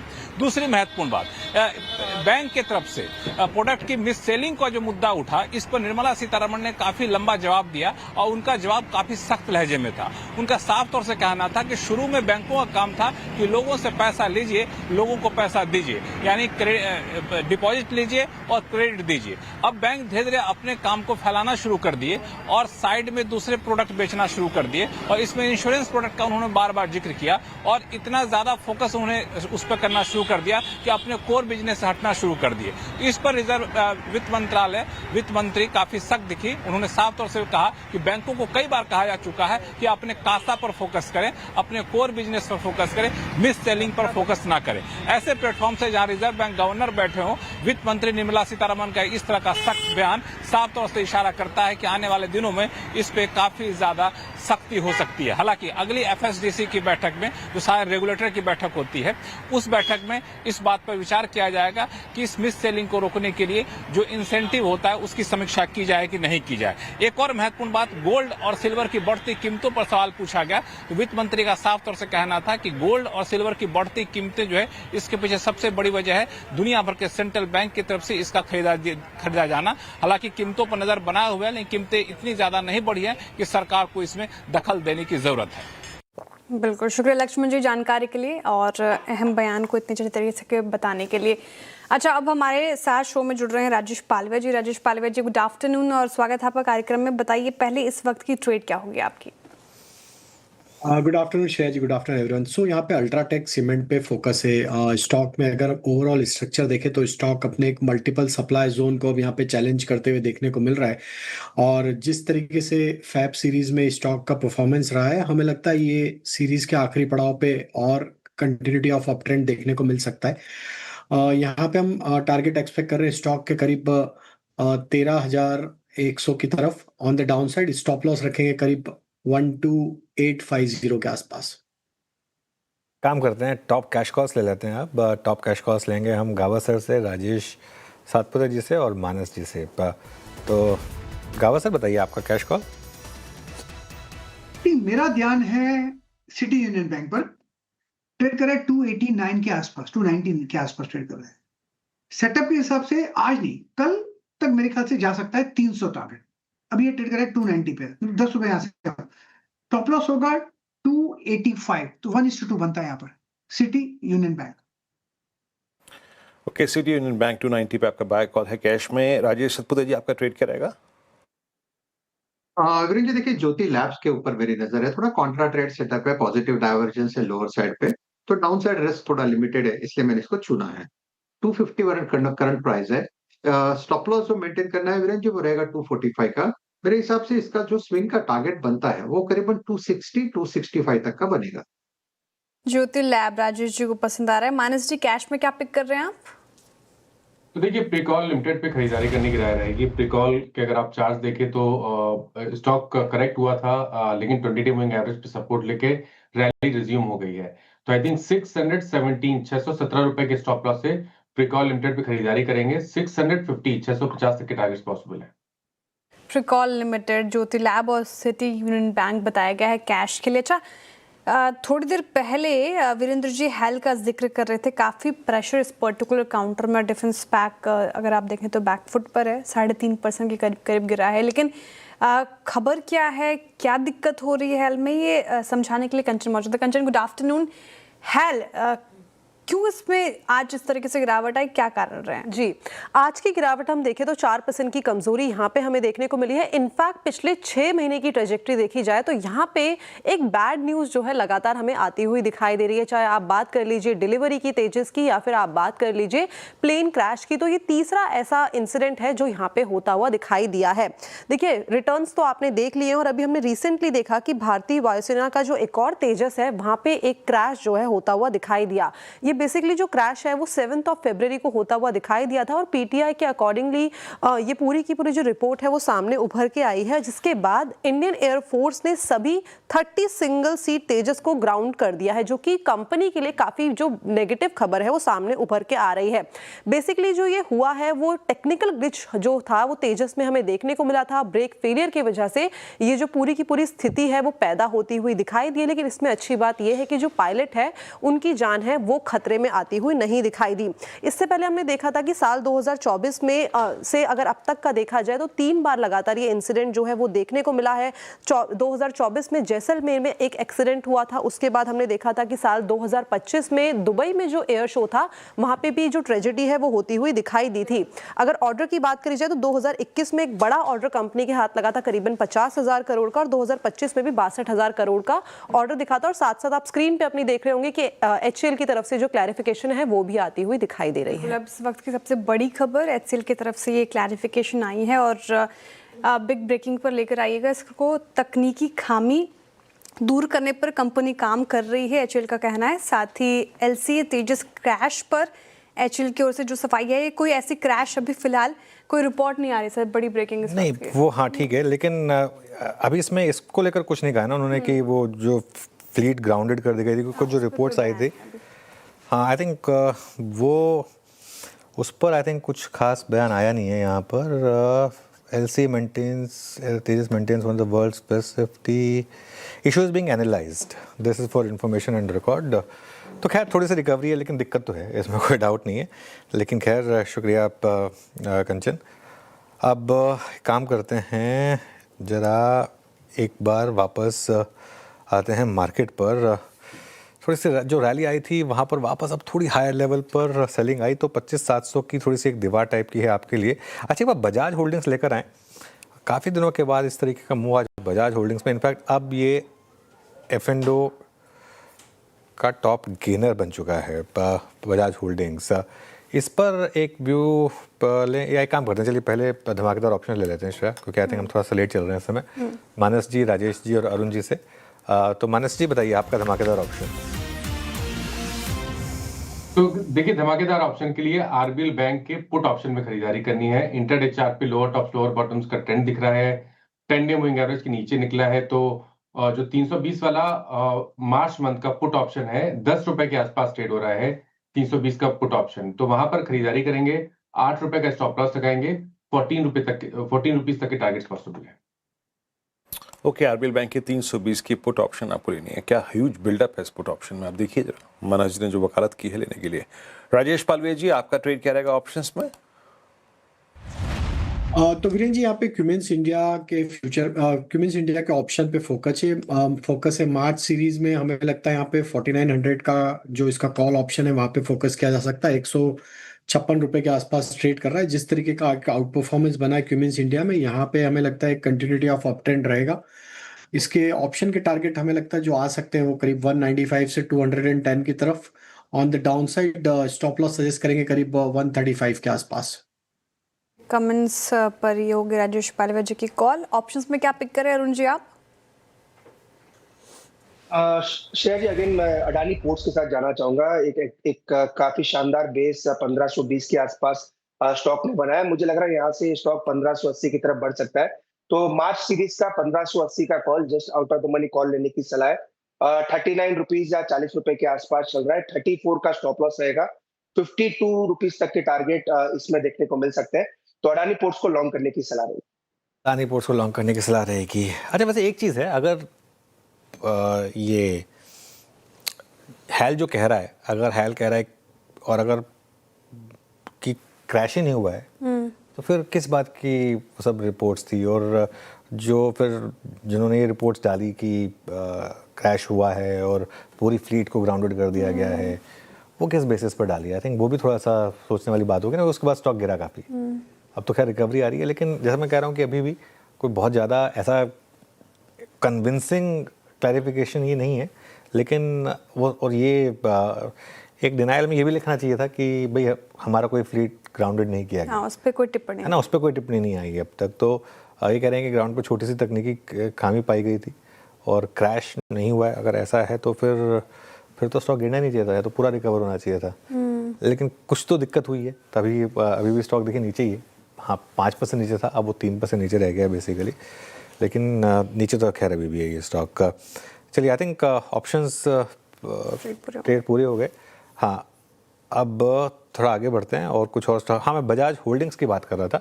एक बार बजाज होल्डिंग्स पर व्यू लेना चाहूँगा। अरुण जी, एक बार बजाज होल्डिंग्स का चार्ट देखिए, कोई ट्रेड स्टॉक पर? बिल्कुल अनुज जी, 11,200 का जो रेजिस्टेंस था स्टॉक ने निकाला है। मुझे लग रहा है यहाँ से अगर मोमेंटम बनता है तो 11,900 के तरफ भी बन सकता है। रोल ओवर्स भी ठीक ठाक है, वॉल्यूम्स थोड़े कम है, पर मुझे लग रहा है मोमेंटम बन सकता है।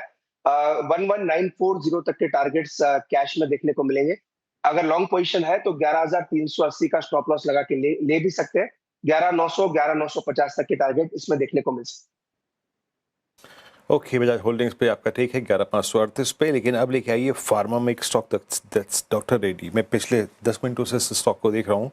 1306 ये इस वक्त ऑलमोस्ट सितंबर 25 के बाद अब तक की सबसे हाईएस्ट ट्रैजेक्टरी में ट्रेड कर रहा है।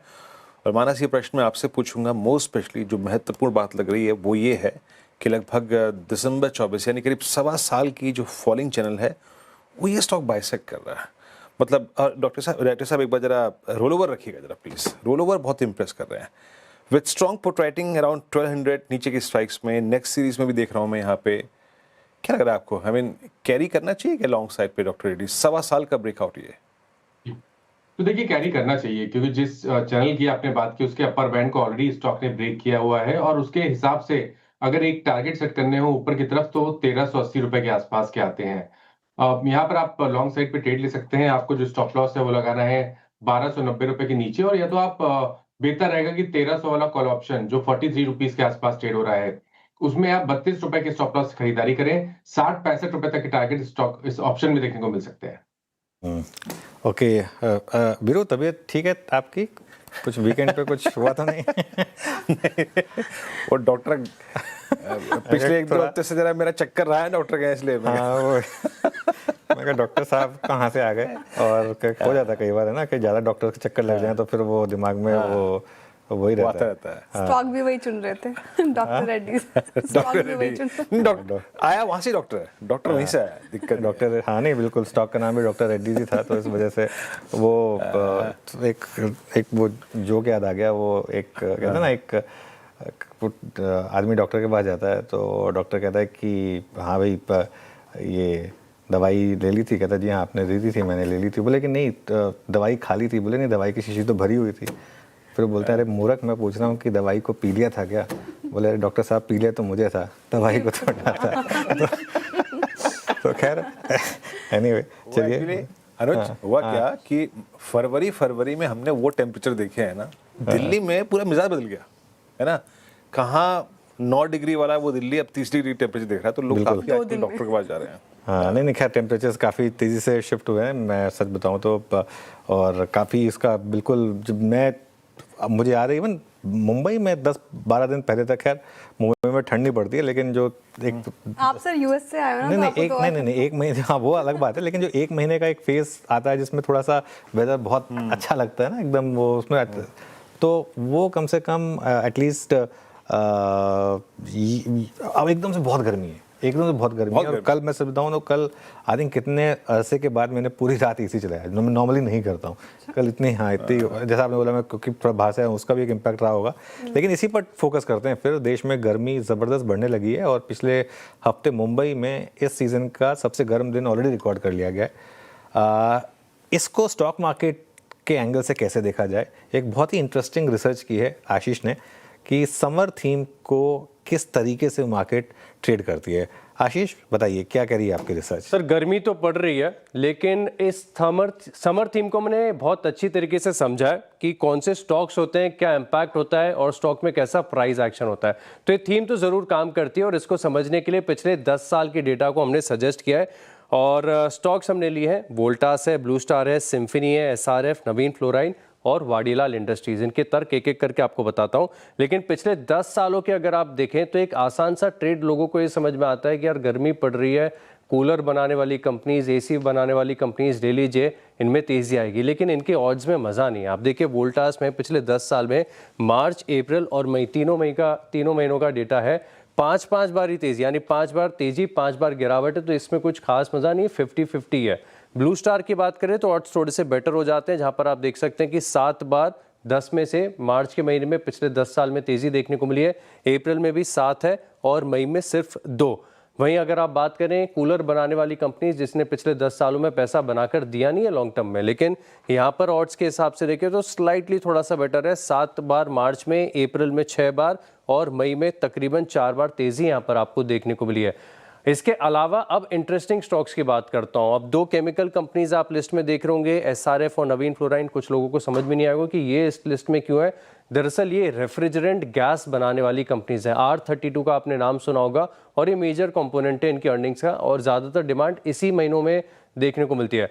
अब आप इंटरेस्टिंगली देखिए कि कितना बढ़िया SRF में चाहे नवीन फ्लोराइन, दोनों में आप देखें तो 10 में से मार्च के महीने में 8 बार तेजी देखने को मिली है। इनफैक्ट अप्रैल में पिछले 10 साल में SRF में 10 में से 9 बार आपको तेजी देखने को मिली। मई में ज़्यादातर प्रॉफिट बुकिंग आती है इन स्टॉक्स में। वहीं नवीन फ्लोराइन की बात करें तो सिमिलर ट्रेंड नजर आएगा। एक वाडीलाल इंडस्ट्रीज है, क्योंकि एक इंडस्ट्री की रिपोर्ट भी मैं देख रहा था कि तकरीबन 40 से लेकर 60% जो आइसक्रीम की डिमांड होती है समर सीजन में होती है और यहाँ पे तीनों बार आपको बढ़िया तेजी नजर आई। मार्च में तकरीबन 7 बार और अप्रैल में भी है, हालांकि मई में अगेन प्रॉफिट बुकिंग का एक आंकड़ा यहाँ पर देखने को मिलता है।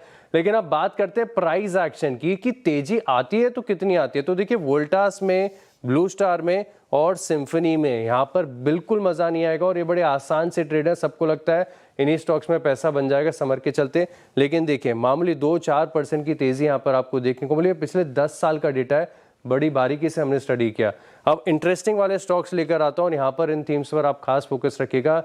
जो रेफ्रिजरेंट गैस वाली कंपनीज है, नवीन फ्लोराइन को देखिए, इसके नतीजे भी बहुत बढ़िया देखने को मिले थे। 8% पिछले 10 साल में औसतन मार्च में तेजी देखने को मिली 8% की, अप्रैल में अगेन 8%, वहीं मई में देखें तो 1% की गिरावट रही है। SRF के ट्रेंड की बात की जाए तो अप्रैल का महीना बहुत बढ़िया है, 10% के गेन्स यहाँ पर देखने को मिले, लेकिन अगेन मई में प्रॉफिट बुकिंग नजर आई। वहीं बात करें वाडीलाल इंडस्ट्रीज की तो मार्च में सबसे ज्यादा 11% के मूव यहाँ पर नजर आए। अप्रैल अगेन अच्छा महीना रहा है, 6% की तेजी और मई अगेंस्ट द ट्रेंड यहाँ पर भी 2% के आसपास की तेजी देखने को मिली है। तो क्लियर कट यह समझ में आता है कि जो रेफ्रिजरेंट गैस वाली कंपनीज हैं अगले 3 महीने इनके लिए बहुत इंटरेस्टिंग देखने को मिल सकते हैं और आइसक्रीम तो खूब बिकेगी। ओके, शुक्रिया आशीष। वैसे वोल्टास आपने कहा कि मई में उसने नेगेटिव रिटर्न दिए थे ना, वीरेंद्र जी याद है आपको वोल्टास दिसंबर से फरवरी में चल रहा था, तो हम बात कर रहे थे आपकी ठंडी में क्या बिकता है वोल्टास का, गीजर या ये? नहीं, अब की बार एसी गजब बिकेगा। मैं बता रहा हूँ दिल्ली का जो हाल है ना इस वक्त, हालांकि कुछ और भी था शायद, मेरे ख्याल से आशीष की रिसर्च से छूट गया, लेकिन छोड़ देते हैं, कोई दिक्कत की बात नहीं। नहीं बिल्कुल उसको छोड़ देते हैं, लेकिन ये बात बताऊं, ये आई थिंक मार्केट में पिछले मैं छुट्टी पर जाने से पहले मैं इस थीम को डिस्कस करके गया था कि पहले इलेक्ट्रॉनिक मार्ट और विजय सेल्स तो खैर लिस्टेड नहीं है, तो यहाँ से आपको पता चल जाता है जब ये स्टॉक चलने शुरू होते हैं। उसके बाद फिर नंबर आता है प्योर एसी प्लेयर्स का, और फिर इनके साथ साथ जो EMS वाले स्टॉक्स हैं जो एसीज पे फोकस करते हैं उन पर, तो खैर ये रहेगा। खैर एक काम करते हैं, अब 4 का चौका ले लेते हैं। 4 का चौका के लिए राजेश पालवे जी और राजेश सातपुते जी। राजेश पालवे जी से सस्ता ऑप्शन लेंगे, राजेश सातपुते जी से FNO सुपरस्टार ट्रेड लेंगे। इसके बाद चलेंगे गावस्कर के पास चार्ट का चमत्कार के लिए, और मिड कैप फंडा के लिए शरद जी के पास। तो राजेश पालवे जी बताइए आपका सस्ता ऑप्शन।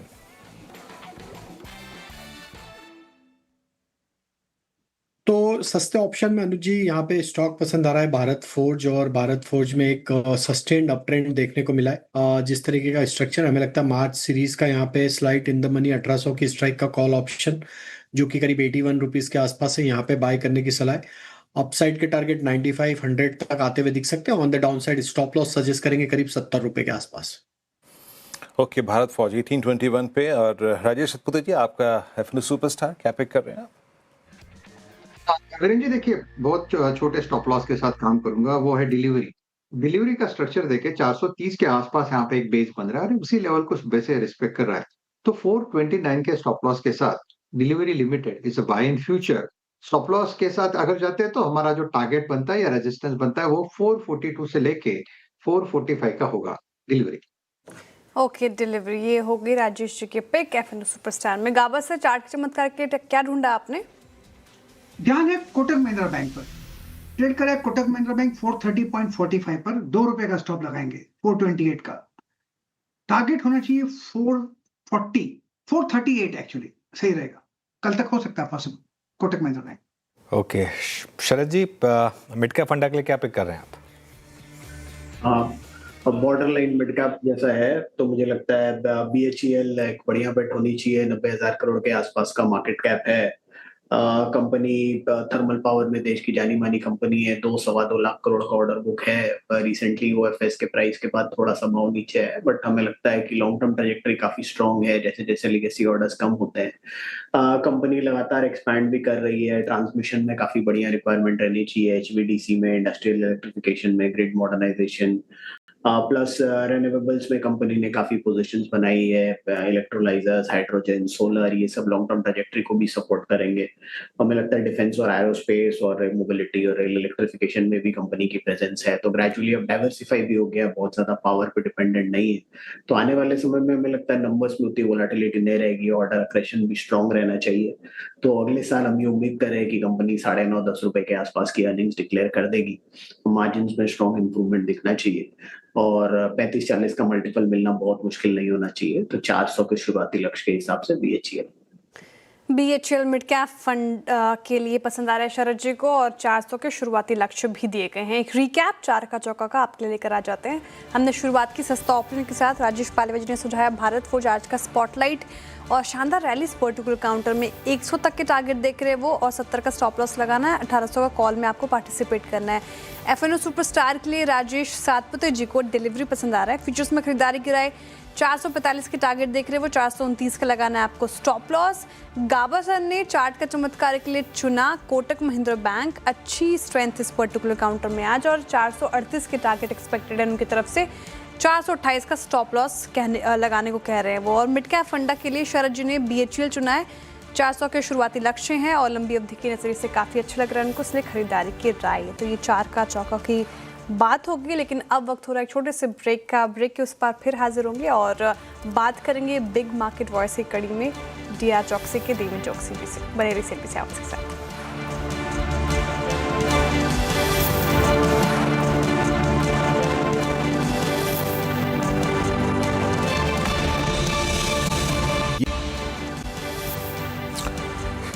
Welcome back. फिर एक बार कोशिश कर रहा है निफ्टी 25,700 क्रॉस करने की, लेकिन अभी भी थोड़ी सी दिक्कत है। एक बार भारत फोर्ज लेकर आइए। आज सुबह हमने चार्ट GPT में कवर किया था इसे। 1 वे रैली है, 1 महीने का चार्ट लेकर आइए जरा इसका।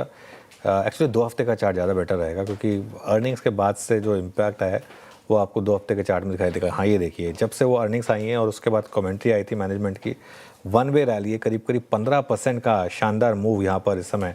गावा सर, ये भारत फौज क्या रुकेगा यहाँ पर या बस वन वे रैली रहेगी, और जिसने मिस की रैली वो कैसे इसमें पार्टिसिपेट करेगा?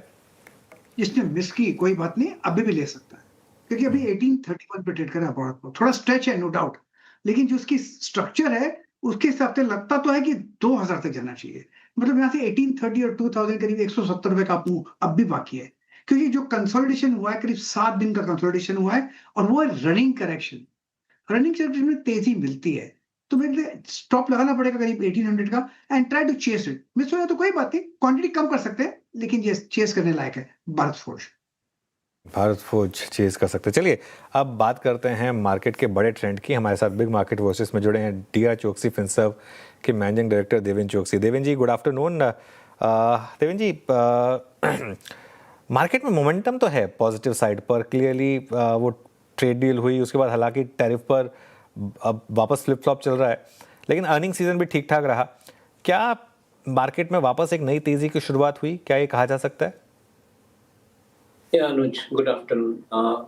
ये जो एक्सपायरी डे के ऊपर जो रोल ओवर बनेगा, उसके साथ में एक चीज मेरे ख्याल से सामने उभर के आ जानी चाहिए कि if additional fresh long positions are getting created, तो सर्टनली मार्केट ने अज्यूम करके चलना चाहिए कि मार्केट ने एक सर्टन ट्रेजेक्टरी अज्यूम कर ली है, यानी आई थिंक पॉजिटिव डायरेक्शन में ऊपर जाने के लिए तैयारी कर चुका है। मैं ऐसा समझता हूँ कि कॉर्पोरेट फंडामेंटल्स काफी हद तक मार्केट को सपोर्ट कर रहे हैं। ये फोर्थ क्वार्टर के जो नतीजे आएंगे वो पिछले 3 क्वार्टर से डेफिनेटली बेटर आने की संभावना है।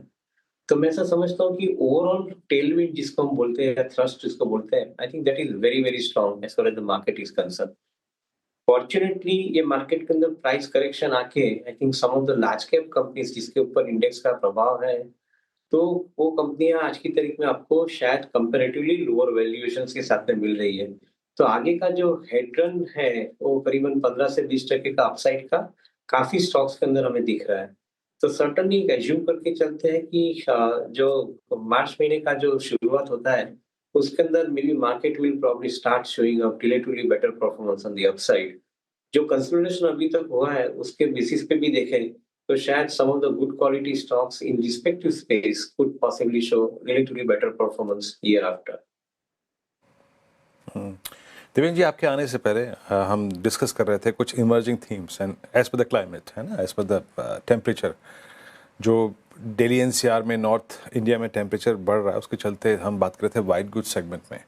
आपका इंटरेस्ट है इस वक्त सर, और क्या कुछ फ्रेश एडिशन किया है आपने इस बास्केट से, वाइट गुड्स सेगमेंट से? तो Virendra, FMEG sector, white goods sector के अंदर कंज्यूमर डिमांड का जो ट्रेंड है, definitely I think it is on a very strong side, undoubtedly. So against which I think even the some of the summer related sales I think which may start little early because of थोड़ा गर्मी का season जल्दी शुरू हो चुका है, even including in North India। तो मैं ऐसा समझता हूँ कि I think summer related sale will start picking up now। उसके सामने एक जो चीज का अभी तक पूरा कंफर्मेशन नहीं मिल रहा है, वो कंफर्मेशन है कि रॉ मटेरियल के दाम बढ़े हैं, बिकॉज बेस मेटल के दाम पर्टिकुलरली कॉपर, एल्यूमिनियम, उनके जो दाम बढ़े हैं वो दाम कंप्लीटली पास ऑन होते हैं to the consumer is not fully getting confirmed from many companies. Maybe we'll have to interact with them. We are sure that I think it is getting transferred, but fully getting transferred or not, we are not very clear about it. So subject to that thing as a little minor thing, मैं ऐसा समझता हूँ कि I think the FMEG companies के लिए relatively better time जल्दी शुरू हुआ है quarter के अंदर, and we should be saying March ended quarter as well as June ended quarter, particularly working in favor of FMCG company.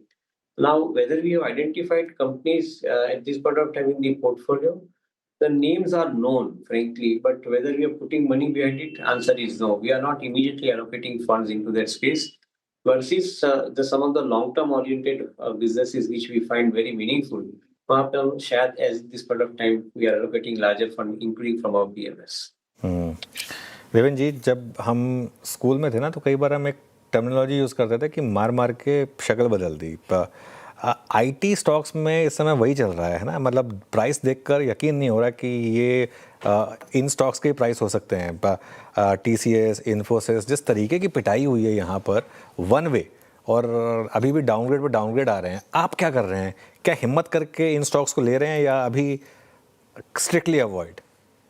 No. We have, Anuj, I think we have indeed, you have touched the point. We have indeed added some of the large cap companies, जिसके आपने नाम बताया.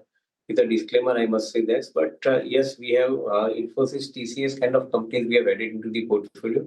Largely, the fact remains कि ये जो कंपनियां हैं वो आई थिंक एक्चुअली एआई के साथ में उनका कारोबार आगे बढ़ने के लिए हमें शायद आई थिंक बहुत अच्छी एक अपॉर्चुनिटी दिख रही है कंपनीज के अंदर. I can elaborate this subject far better at this point of time. I feel that overall, this subject of IT companies, the software part of the development and the production, और उसके बाद का जो maintenance है, वो business even जो AI आने के साथ में शायद ये बिजनेस जल्दी बढ़ता है आगे और अच्छी तरह से बढ़ता है. ये फैक्ट शायद मार्केट के अंदर एनालिस्ट मिस कर चुके हैं, ऐसा मेरा मानना है. Including I think some of the large corporate management. They have very categorically confirmed that they are basically seeing a very positive direction through AI into their businesses. Maybe ये जो current दाम है TCS, Infosys जैसी company के, ये दाम definitely I think meaningful दाम है. Comparative valuations काफी हद तक compelling दिख रहा है. हम देख रहे हैं कि शायद उनका जो बिलिंग का पैटर्न भी है वो आउटकम बेस्ड होने जा रहा है. That means product based, outcome based billing का पैटर्न होने जा रहा है from pure time value delivery basis. उसकी जगह पे आउटकम बेस्ड होने जा रहा है. मैं शायद मानता हूँ कि this could possibly even give larger amount of thrust also to this companies. So we are certainly believing that simply the downside is probably getting discounted in this price. New order generation in the books and their execution will probably, I think, give more amount of thrust to these companies in subsequent quarters. बिल्कुल देवेंद्र जी, मुझे याद है पिछला conversation हमारा, आपने कहा था कि AI is enabler not killer. तो आपका रुख मुझे पता है आप काफ़ी पॉजिटिव है फिलहाल आईटी को लेकर और इस गिरावट में मौके देख रहे हैं.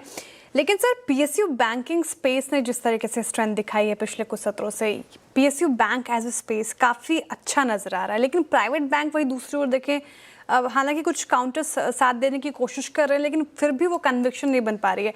आप कहाँ स्टैंड कर रहे हैं और बैंकिंग स्पेस पर आपका क्या नज़रिया है अभी फिलहाल? So we continue to remain focused with the consumer lending side of the banks and NBFCs, larger NBFCs. तो वहाँ पे हमारा फोकस सबसे ज्यादा है. In fact we have been time and again saying कि जो बैंकिंग और एनबीएफसी कंपनी फ्रंट एंड के अंदर टेक्नोलॉजी यूज करती है, फिनटेक यूज करती है, they process loan faster, they assess the risk of the customer better, and they in turn manage their books I think much better compared to others, including from the cost ratio point of view. उनके लिए शायद business का growth sustainable basis पे आगे समय के अंदर अच्छा दिखता है. In fact I think just for an example से एक बजाज फाइनेंस जैसी कंपनी आप देखें तो मुश्किल होगा आपको मानने के लिए कि ये फाइनेंस कंपनी है. It will look like a product company. They are basically selling all the products and finance is taking the piggy bag ride on it. So subvention pricing का जो उनका जो एक तरीका है वो अच्छी तरह से वो लोग ये बिजनेस के अंदर एग्जीक्यूट कर रहे हैं. पीएसयू बैंक के अंदर बैलेंस शीट सपोज कंसोलिडेट होती है पीएसयू बैंक, तो बैलेंस शीट कंसोलिडेट हो जाएंगी, एयूएम बढ़ जाएगा. But at the same time I think the fintech part, the front end part of the engine which is missing, उनको लाने में शायद समय लग सकता है बिकॉज उनके कस्टमर की प्रोफाइल भी वो साथ में उनको एडजस्ट करनी पड़ेगी. तो मैं शायद इतना कॉन्फिडेंट नहीं हूँ. बट हाँ, एक चीज जरूर है कि पब्लिक सेक्टर बैंक के लिए डाउनसाइड कम है because government is wanting to create some large 4 banks along with SBI. So SBI is already taken birth. Other 3 banks का एक 3 अलग-अलग रीजन में एक बड़ी बैंक बनने का एक संभव है. तो वो हम पकड़ के चलते हैं कि that will give a larger amount of I think fuel for these banks to probably grow from their current levels because price value ratio भी कम है उनके. तो शायद ये हो सकता है. But overall we believe that I think it's a very positive direction. अच्छा देवेंद्र जी, मैं बात करूंगा अब इंश्योरेंस बास्केट पे. I mean SBI life is creating all time high. एक अच्छा टेक्निकल ब्रेकआउट एचडीएफसी लाइफ में है. पेनिट्रेशन बढ़ना, जीएसटी का हट जाना. दूसरी बात, इरला ने की पूरी मशक्कत की है कि जो कमीशन ये देते हैं मतलब मीडिएटर्स को, डिस्ट्रीब्यूटर्स को, उसको कम करें, चरणबद्ध तरीके से कम करें. आपका इंश्योरेंस बास्केट पे आपका टेक क्या है? And at the same time I mean distributors like policy बाजार वगैरह, इनके लिए जो आगे की पिक्चर है वो थोड़ी सी अगर आप देखें डल नजर आ रही है. तीनों स्टॉक्स पे आपका टेक और इस स्पेस पे आपका take. So we are distinctly positive about the AUM growth for the existing life insurance companies क्योंकि उनका कॉस्ट फैक्टर रैशनलाइज हो चुका है. उसके सामने उनके कस्टमर का पेनिट्रेशन फैक्टर बढ़ते जा रहा है. At the same time, with the higher amount of disposable income in the hands of the consumer, also because of the savings to the GST, also because of saving to the in the direct tax, where 12 lakh rupees worth the income is tax free. तो ये जो funds है, they are going into the assets which are financialization part जो इसका हम बोलते हैं, insurance है, म्यूचुअल फंड है, दूसरे एसेट क्लास है, उसके अंदर फंड सिस्टमेटिकली शिफ्ट होते जा रहे हैं. तो मैं मानता हूँ कि I think some of the basic products in the insurance company like term insurance plans etcetera, they could possibly get larger amount of thrust. HDFC Life, SBI Life, उनके अंदर एक अच्छा समन्वय ये भी है कि their entire product portfolio is well balanced, well distributed, and they constantly make an effort that I think they are not leaning on one sided of the product. So ये शायद I think positive गिना जाना चाहिए. How much it could result into percentage appreciation from current level? Maybe I think based on the EV to EBITDA issue हम लोग जो calculate करके देखते हैं, तो हमें ऐसा दिख रहा है कि आई थिंक 15% के आसपास का एक अपसाइड का पोटेंशियल ये स्टॉक्स के अंदर मिल सकता है in a given situation and may be for going ahead. Dhirendra ji, बहुत बहुत शुक्रिया. आखिरी बास्केट जिस पर आपसे चर्चा हुई, इंश्योरेंस पे अपना व्यू रखा आपने, बहुत बहुत शुक्रिया इस बातचीत में शामिल होने के लिए, सभी सेक्टर्स पर रखने के लिए. अब चलते हैं निफ्टी के क्लोज को देखते हैं. इट्स 25712. अनुज, एक बहुत बड़ा अगर आप देखें तो माइलेज तो हम नहीं क्रिएट कर पाए, लेकिन 25,700 की एक क्लोजिंग ठंडा बैंक निफ्टी आज, और बट इस बात के मद्देनज़र कि निफ्टी आईटी आज इस दौर के लोवेस्ट ट्रैजेक्टरी पे क्लोज हो रहा है. अनुज, कैसे देखें इस क्लोजिंग को और कल के लिए व्यू क्या रहेगा, ट्यूसडे के लिए, एक्सपायरी डे के लिए? देखिए, क्लोज अच्छा है, मार्केट का क्लोज अच्छा है, और मैं सच बताऊँ तो बैंक निफ्टी भी सिर्फ 2 स्पेसिफिक इशू की वजह से नीचे है. अदरवाइज बैंक निफ्टी में भी जो बड़े स्टॉक्स हैं उन्होंने अच्छा ही किया है. तो एक शानदार दिन है आज एक रिस्क लेने का और लॉन्ग ट्रेड अटेम्प्ट करने का. वीडियो अगर आपने अब तक नहीं किया तो आज एक कंफर्मेशन मिला है कि निफ्टी 20 डे में और 50 डे में क्रॉस करके उसके ऊपर टिकने को तैयार है. आपका अब एक बहुत सिंपल स्टॉप लॉस होगा कल का लो. मोटा मोटी उसको मैं 25,625 मान रहा हूँ, वैसे 25,609 है. और इवन जो हमने ट्रेलिंग स्टॉप की बात की थी एग्जिस्टिंग पोजीशंस के लिए जो 25,550 पर था, उसको अब आप बढ़ाकर 25,625 पर ला सकते हैं. तो मेरे ख्याल से ये एक अच्छी क्लोज है.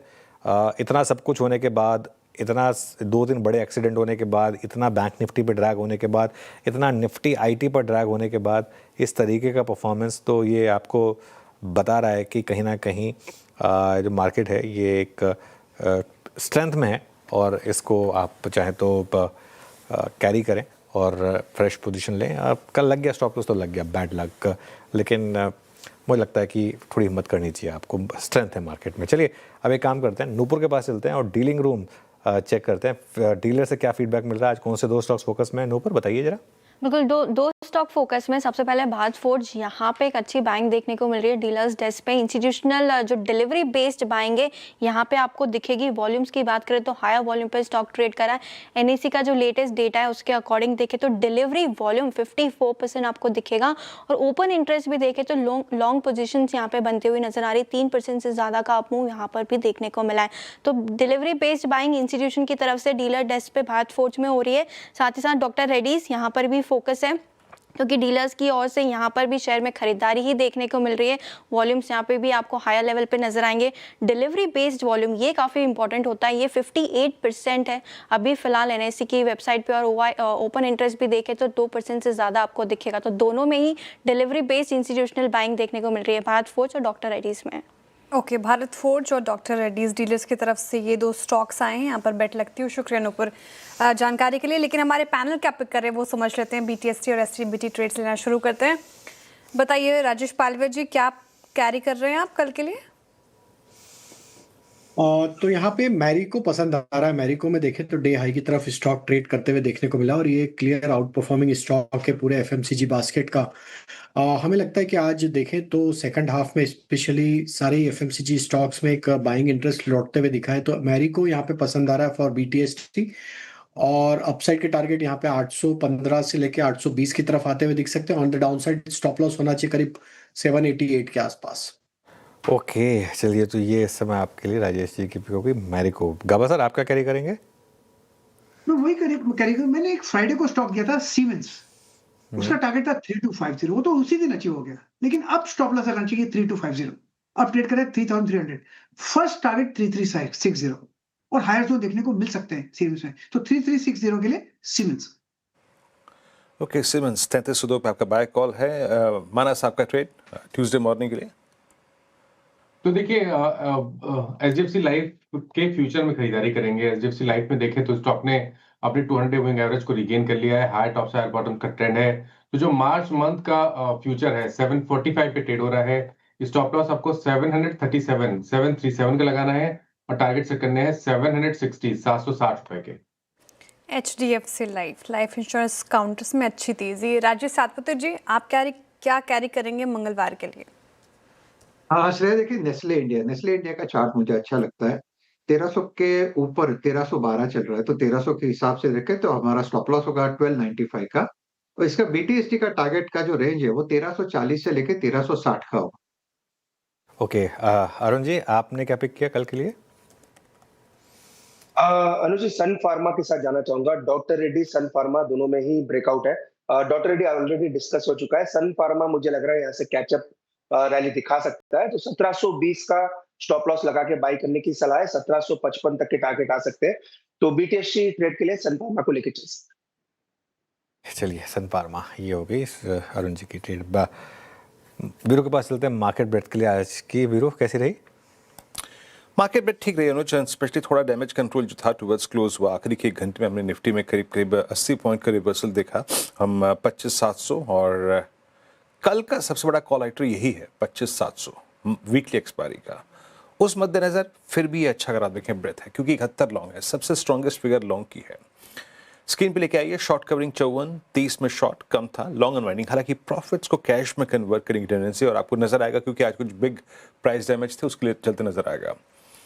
Indian bank again, PSU banks, mid cap banks शानदार मूव। भारत फौज एक शानदार पारी खेली, और जिसे कहते हैं ना, I mean firing all cylinders for capital goods. L and T को देख लीजिए, सिमेंस को देख लीजिए, कमिंस को देख लीजिए, आज से ही नहीं पूरी सीरीज में डोमिनेट किया है। और बजाज होल्डिंग्स यहाँ पर आज एक स्ट्रॉन्ग मूव था, top derivative gainer. Next slide आएगी शॉर्ट कवर, पीआई इंडस्ट्रीज। इस बास्केट में आज ये मात्र एक स्टॉक जिसने शॉर्ट कवरिंग विटनेस करी, बाकी सारे स्टॉक्स क्रैक हो रहे थे। यूनाइटेड स्पिरिट्स ने एक स्ट्रॉन्ग क्लोज दिया सारे एवरेजेस के ऊपर। मिड कैप बैंकिंग में यूनियन बैंक, आरबीएल और बंधन बैंक का स्ट्रॉन्ग मूव रहा। UPL action of the day, Coforge mid cap IT में क्रैक हुआ, और फर्स्ट टाइम एवर पोस्ट अप्रैल 2020 ये एक इसका मोमेंटम शुरू हो गया है 200 वेमा के नीचे। मसगांव डॉक पूरा अगर आप देखें एचएल ने सेंटीमेंट खराब करके रखा डिफेंस का। एम्फेसिस मिड कैप आईटी में और मेटल्स में हिंदाल्को आज बैकफुट पे थे, लेकिन आज मिड कैप आईटी डिफेंस काफी बैकफुट पे रहा। IDFC first bank long unwinding profit सारे कैश में कन्वर्ट हुए, और इसका अगर आप देखें इम्पैक्ट था एयू स्मॉल फाइनेंस बैंक पे। और बाकी डिक्सन ईएमएस सेगमेंट में आज प्राइस डैमेज। एचएल एक क्लैरिफिकेशन आया, थोड़ी बहुत प्राइस डैमेज अगर आप देखें जो था वो अरेस्ट हुआ, थोड़ा डैमेज कंट्रोल हुआ, बट इतना नहीं। टाटा एलेक्सी आज काउंटर लगभग 3% नीचे क्लोज हो रहा है। एक स्टॉक और रखूँगा आपकी स्क्रीन पे, बस कोफोर्ज जाते जाते इसका एक टेक चेक लूँगा। अरुण आपकी राय क्या कहती है? मैं जैसे कि शुरू में भी कह रहा था, first time I think post March 2020 आप अपनी जर्नी स्टार्ट कर रहे हैं 200 वेमा के नीचे। कोई मामूली बात नहीं है, मतलब सिर्फ अगर आप मैं देखूँ ना इस मंथ में कितना प्राइस डैमेज हुआ है, तो इस मंथ में की शुरुआत हुई थी 3 फरवरी का हाई है 1756। क्या टेक है? डाउनसाइड प्रेडिक्शंस क्या कहते हैं आपके? वीरेंद्र जी, 1340 के नीचे ब्रेकडाउन हो चुका है। एक छोटा कंसोलिडेशन देखने को मिला, उसके टारगेट 1260 तक के निकल के आते हैं, तो मुझे लग रहा है 1260 पे इमीडिएट तौर पर ये स्टॉक आपको आता हुआ नजर आएगा। बड़ा सपोर्ट 1200 से 1220 के आसपास है, तो इवेंचुअली मुझे लग रहा है धीरे धीरे चूंकि ट्रेंड डाउन है, तो 1200 से 1220 तक के लेवल देखने को मिल सकते हैं। ऊपर में 1340 जब तक नहीं निकालता, इसका ट्रेंड मुझे लग रहा है और वीक हो सकता है, तो नीचे में 1200-1220 के आसपास तक के टारगेट आ सकते हैं। 1340 अगर निकालता है, देन एक छोटी मोटी शॉर्ट कवरिंग रैली देखने को मिल सकती है। तब तक मुझे लग रहा है सेल ऑन राइज की स्ट्रैटेजी रखनी चाहिए। बिल्कुल, सेल ऑन राइज की स्ट्रैटेजी और गिरावट बढ़ सकती है कोफोर्ज और तमाम आईटी स्टॉक्स में। इनफैक्ट जो रिपोर्ट आई थी आज सुबह जेफरीज की, जो हमने सीएनबीसी आवाज़ पर सबसे पहले आपको बताई थी, उसमें भी यही बात कही कि इस साल में अब तक अगर आप देखें तो 16% से ज़्यादा करेक्शन आईटी स्टॉक्स में देखने को मिले हैं, और इसके बावजूद अब भी डाउन साइड बाकी है और गिरावट बढ़ सकती है। जेफरीज की रिपोर्ट आई थी और उनका मानना है कि एआई जो है वो आईटी बिजनेस मॉडल को पूरी तरीके से बदल सकता है, और मौजूदा शेयरों में गिरावट के बावजूद अगर आप देखें तो और गिरावट बढ़ सकती है। और एआई बदलेगा क्या? तो जेफरीज का मानना है कि आईटी कंपनियों का फोकस मैनेज सर्विसेज से हटकर अब कंसल्टिंग और इम्प्लीमेंटेशन की तरफ शिफ्ट हो सकता है। और इससे होगा क्या, तो टैलेंट स्ट्रक्चर और ऑपरेटिंग मॉडल बदलने की ज़रूरत पड़ेगी और बदलाव में जोखिम भी होगा। इसलिए जेफरीज ने ईपीएस अनुमान काफ़ी घटा दिया है, 1 से 4% कम कर दिया है। और इनफैक्ट स्टॉक्स की जो टारगेट है वो अगर आप देखें तो 33% नीचे का रख दिया है। स्टैक आपकी स्क्रीन पर है, सभी को डाउनग्रेड किया गया है। इन्फोसिस को डाउनग्रेड करके होल्ड की कॉल दे दी गई है। जो पहले टारगेट प्राइस है देखिए 1880 का, उससे कम करके अब 1290 का कर दिया। इनफैक्ट इन्फोसिस ही नहीं, HCL technologies hold, target price घटाया, यहाँ पर एम्फेसिस पे घटाया गया। LTI माइंट्री अंडर परफॉर्म करेगा ये काउंटर, यहाँ पर टारगेट प्राइस काफ़ी कटौती की गई है। TCS अंडर परफॉर्म करेगा और हेक्सावेयर टेक्नोलॉजीज में भी अंडर परफॉर्मेंस दिख सकती है। तो IT में जो पेन है वो परसिस्ट करेगा ही। और IT आज के सत्र में भी देखें तो लगातार ये सिरदर्द बना हुआ है। सारे ही स्टॉक्स को, फोर्ज का जिक्र किया भी वीरेंद्र जी ने, एम्फेसिस, परसिस्टेंट, इन्फी, विप्रो, सभी में गिरावट थी। एकमात्र स्टॉक ओरेकल फाइनेंशियल लिख रहा है जो इन ग्रीन ट्रेड कर रहा था, इनफैक्ट उसी में अब क्लोज होने की तैयारी कर रहा है। ओरेकल फाइनेंशियल पे चार्ट चेक, क्योंकि ये थोड़ा उल्टा चल रहा है IT स्पेस से। गाबा सर आप बताइए क्या लग रहा है ओरेकल फाइनेंशियल में? ओरेकल फाइनेंशियल, OFSS कहते हैं नॉर्मली इसको, OFSS मिल गया। आई थिंक पक रहा है, साइडवेज जोन पर है लेकिन पक रहा है। 6656 पर ट्रेड कर रहा है, बहुत ही टाइट स्टॉप, 6678, ज्यादा नहीं है। मेरे ख्याल से एक अपमूव मिल सकता है। अगर अपमूव मिल जाता है तो करीब 6850 तक भी जा सकता है। एग्रेसिव ट्रेड, लेने लायक है, रिस्क है लेकिन लेने लायक है Oracle finance. Okay, Oracle financial 6650। अच्छा, एक तरफ UPL आज क्रैक हो रहा था और UPL का मैं देखूं तो आज का लो इसका क्या रहा, डॉट। कभी कभी टेक्निकल्स पे जब आपकी बहुत ट्रस्ट बढ़ जाता है ना, वो सिर्फ देखिए आज का लो एग्जैक्टली 200 वेमा, जो कि आप पहली बार छू रहा है जनवरी 25 के बाद। और वो जनवरी 25 वो फेज़ था जब केमिकल स्टॉक्स अपने अर्निंग्स के चलते बहुत क्रैक हुए थे। बट ये फेज़ दूसरा है, ये खबरें दूसरी हैं।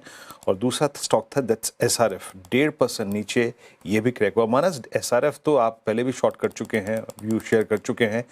SRF में अब पूरी की पूरी CY25 की ट्रेजेक्टरी सरेंडर हो रही है। आप मेगा 12 मंथ रेंज को ब्रीच कर रहे हैं। SRF का प्रोजेक्शन क्या कहता है आपका? देखिए, एक बहुत ही अहम सपोर्ट SRF ने ब्रेक किया है जो कि 2750 था। अब क्योंकि यहाँ पर लोअर टॉप लोअर बॉटम बन रहे हैं, मेरा समझना है कि गिरावट बढ़ सकती है। शायद आपको 2475 तक के टारगेट भी नीचे की तरफ SRF दिखा सकता है। तो कभी भी कोई उछाल मिले तो लॉन्ग पोजीशन से निकलना है। अगर आप ट्रेडर हैं तो शॉर्ट कॉल ले सकते हैं 2700 रुपए के स्टॉप लॉस के साथ। तो SRF पे फिलहाल ये व्यू हो गया। सेल ऑन राइज की शॉर्ट भी ले सकते हैं। अच्छा, ऑटो स्पेस में जैसे कि मार्केट ने निचले स्तरों से रिकवरी दिखाने की कोशिश की, तो ऑटो स्पेस भी चले। भारत फोर्ज का तो जिक्र हो रहा है, सुबह से 3% अप, अच्छी खासी तेजी के साथ क्लोज होने की तैयारी। इनफैक्ट एक बार बजाज ऑटो भी रखिएगा स्क्रीन पर। बजाज ऑटो यहाँ पर पिछले कुछ सत्रों से अच्छी रैली है, डेज हाई पर ये भी क्लोज होने की तैयारी कर रहा है। पिछले 6 महीने में इसने लगभग 13.5% का पॉजिटिव रिटर्न दिया है। अरुण कुमार मंत्री जी, बजाज ऑटो स्ट्रेंथ नजर आ रही है क्या आपको चार्ट्स पे? जिनके पास है वो क्या करें? जो फ्रेश खरीदारी करने का सोच रहे हैं, क्या उनको इन स्तरों पर खरीदारी की राय रहेगी? क्या करना चाहिए? शैली, थोड़ा वेट एंड वॉच करने की सलाह रहेगी। रेजिस्टेंस काफी नजदीक है 10,000 के आसपास, तो 70-80 रुपए के आसपास की रेजिस्टेंस है। 10,000 के अगर ऊपर निकलता है देन एक बड़ा ब्रेकआउट स्टॉक में जरूर आ सकता है। तो 10,000 के ब्रेकआउट का वेट करें। या तो अगर स्टॉक 9850 में नीचे मिल जाता है तो वहां पे एक एंट्री जरूर कर सकते हैं। जिनके पास पोजीशन है 9800 का एक स्टॉप लॉस लगा के डेफिनेटली लॉन्ग को होल्ड करना चाहिए। 10,000 का पहला टारगेट रहेगा। 10,000 अगर निकलता है तो 10,200, 10,250 तक के भी टारगेट आ सकते हैं। फ्रेश खरीदारी 10,000 के ऊपर ही करनी चाहिए। ओके, मीनवाइल एक बार RVNL का शेयर दिखाएंगे जरा मुझे। RVNL इंटरेस्टिंग है क्योंकि इस पूरी सीरीज़ में RVNL में फ्यूचर्स में काफ़ी डिस्काउंट था और टुवर्ड्स द एंड जाकर ऑब्वियसली वो ट्रिम हुआ, लेकिन एकदम डे हाई पर बंद हो रहा है RVNL का स्टॉक। हालांकि जैसे मैंने कहा काफ़ी प्रेशर था इस सीरीज़ में, लेकिन अब आज थोड़ी सी यहाँ पर शॉर्ट कवरिंग है। ये मानस जी, इसका चार्ट कुछ कह रहा है क्या कल एक्सपायरी वाले दिन और शॉर्ट कवरिंग के चांसेस रहेंगे? तो देखिए, क्लोजिंग बहुत ही बढ़िया है। स्टॉक ने पिछले लो के आसपास सपोर्ट लिया। आज स्टॉक ने 10-20 डे मूविंग एवरेज को रीगेन कर लिया। जो नेक्स्ट साइड होगा वो 330 रुपए का होगा। अगर एक ट्रेड लेना हो तो लॉन्ग साइड पे लेना है 314 के स्टॉप लॉस के साथ। आरवीएनएल पे फिलहाल ये व्यू डेज हाई पर क्लोज होने की तैयारी कर रहा है 319 के लेवल पर। अच्छा, एफएमसीजी पैक से कुछ बीटीएसटी ट्रेड सुझाए गए थे। मैरिको में स्ट्रेंथ थी, राजेश जी की तरफ से नेस्ले इंडिया आया 1.5% की तेजी के साथ। एक बार टाटा कंज्यूमर भी रखिएगा स्क्रीन पर और एचयूएल भी रखिएगा। आखिरी पॉसिबल लास्ट चार्ट चेक इस सेशन का। एचयूएल देखिए राजेश जी, आपने नेस्ले सुझाया था, ये कैसा लग रहा है और क्या राय फिलहाल, क्योंकि जब क्वालिटी वॉल्स का डिमर्जर हुआ था उसके बाद टूटा था एचयूएल, अभी जिस तरीके से स्ट्रेंथ है कन्विक्शन बन रहा है क्या? श्रेया देखिए, एचयूएल में इस सीरीज में अच्छी खासी आप कह सकते हैं कि शॉर्ट बिल्टअप था और मुझे लगता है कल एक्सपायर है, तो एचयूएल इतना ज्यादा मुझे नहीं लगता कि यहाँ पे रैली देगा। प्रोबेबली आप कह सकते हैं कि 2350 से लेकर 2380 तक का जो क्लस्टर है यही इसके लिए बड़ा हर्डल है। तो चार्ट पे उतना एचयूएल प्रॉमिसिंग नहीं है जितने बाकी। और आपने एक जिक्र किया टाटा कंज्यूमर में, वो देख रहा था, इसका चार्ट भी अच्छा है। टाटा कंज्यूमर अगर दो में से एक लेके जाना है तो टाटा कंज्यूमर, जिसका टारगेट स्विंग का करीबन 1200-1210 का होना चाहिए, स्टॉप लॉस होगा 1160 का। टाटा कंज्यूमर प्रोडक्ट्स आपकी स्क्रीन पे। अच्छा, मैं एक बात कहता ना, Siemens tick by tick chart पे डे हाई पे क्लोज हो रहा है और एलएनटी आपकी स्क्रीन पे 4420 all time high close for L and T. क्या शानदार मूव लिया इसने। और आप ये समझिएगा कि फरवरी की सीरीज में 3 फरवरी को जब अब आप ट्रेड डील जिस दिन अनाउंस हुई थी उसके बाद जो ब्रेकआउट आया था 3950 का भाव, मतलब इस सीरीज में मात्र अगर आप देखें तो लगभग आप समझिएगा कि 450 रुपये, अप्रॉक्सीमेटली 10% का अगर आप देखें मूव दिया है इस स्टॉक ने, 18% इन अ मंथ, माफ कीजिएगा। क्या गजब का मूव अगर आप देखें इस स्टॉक का रहा, शानदार मूव। चलिए, एक ये हो गया और एक कमेंस सिमंस सब स्ट्रॉन्ग मूव देखे गए। सिमंस अगर आप देखें ये एबीबी शुक्रवार को टुवर्ड्स क्लोज, आई थिंक जब वो फॉरेक्स का आइटम जो इंक्लूडेड था उसका जिक्र हुआ, उसके बाद कोलैप्स हुआ। तो लेकिन 3 सबसे स्मार्ट मूव अगर आप देखें, कमेंस, सिमंस और ये एलएनटी। चलिए अब इस क्लोज को देखने चलते हैं अनुज के पास, बड़ी बॉल पर। अनुज, ओवर टू यू। बिल्कुल वीरू। अच्छा, एक चीज़ बताऊँ, मैं 2 फरवरी को बजट के अगले दिन हमने एलएनटी पिक किया था वीरू, एज बजट पिक, और नंबर्स भी उसके काफ़ी शानदार आए थे और डिफेंस में भी है, काफ़ी चीज़ें आपको याद होगा हमने मतलब पिक किया था। खैर ये सब मतलब कुछ सही होती हैं कुछ गलत होती हैं, लेकिन अच्छा चला है वहाँ से स्टॉक का एलएनटी। चलिए क्लोज की तरफ बढ़ते हैं। मार्केट में निफ्टी करीब 150 पॉइंट ऊपर रहा, 25,712 निफ्टी पर। बैंक निफ्टी भी टुवर्ड्स द एंड एक्चुअली अच्छी रिकवरी आई और 61,300 पर बंद हुआ, 125 पॉइंट ऊपर।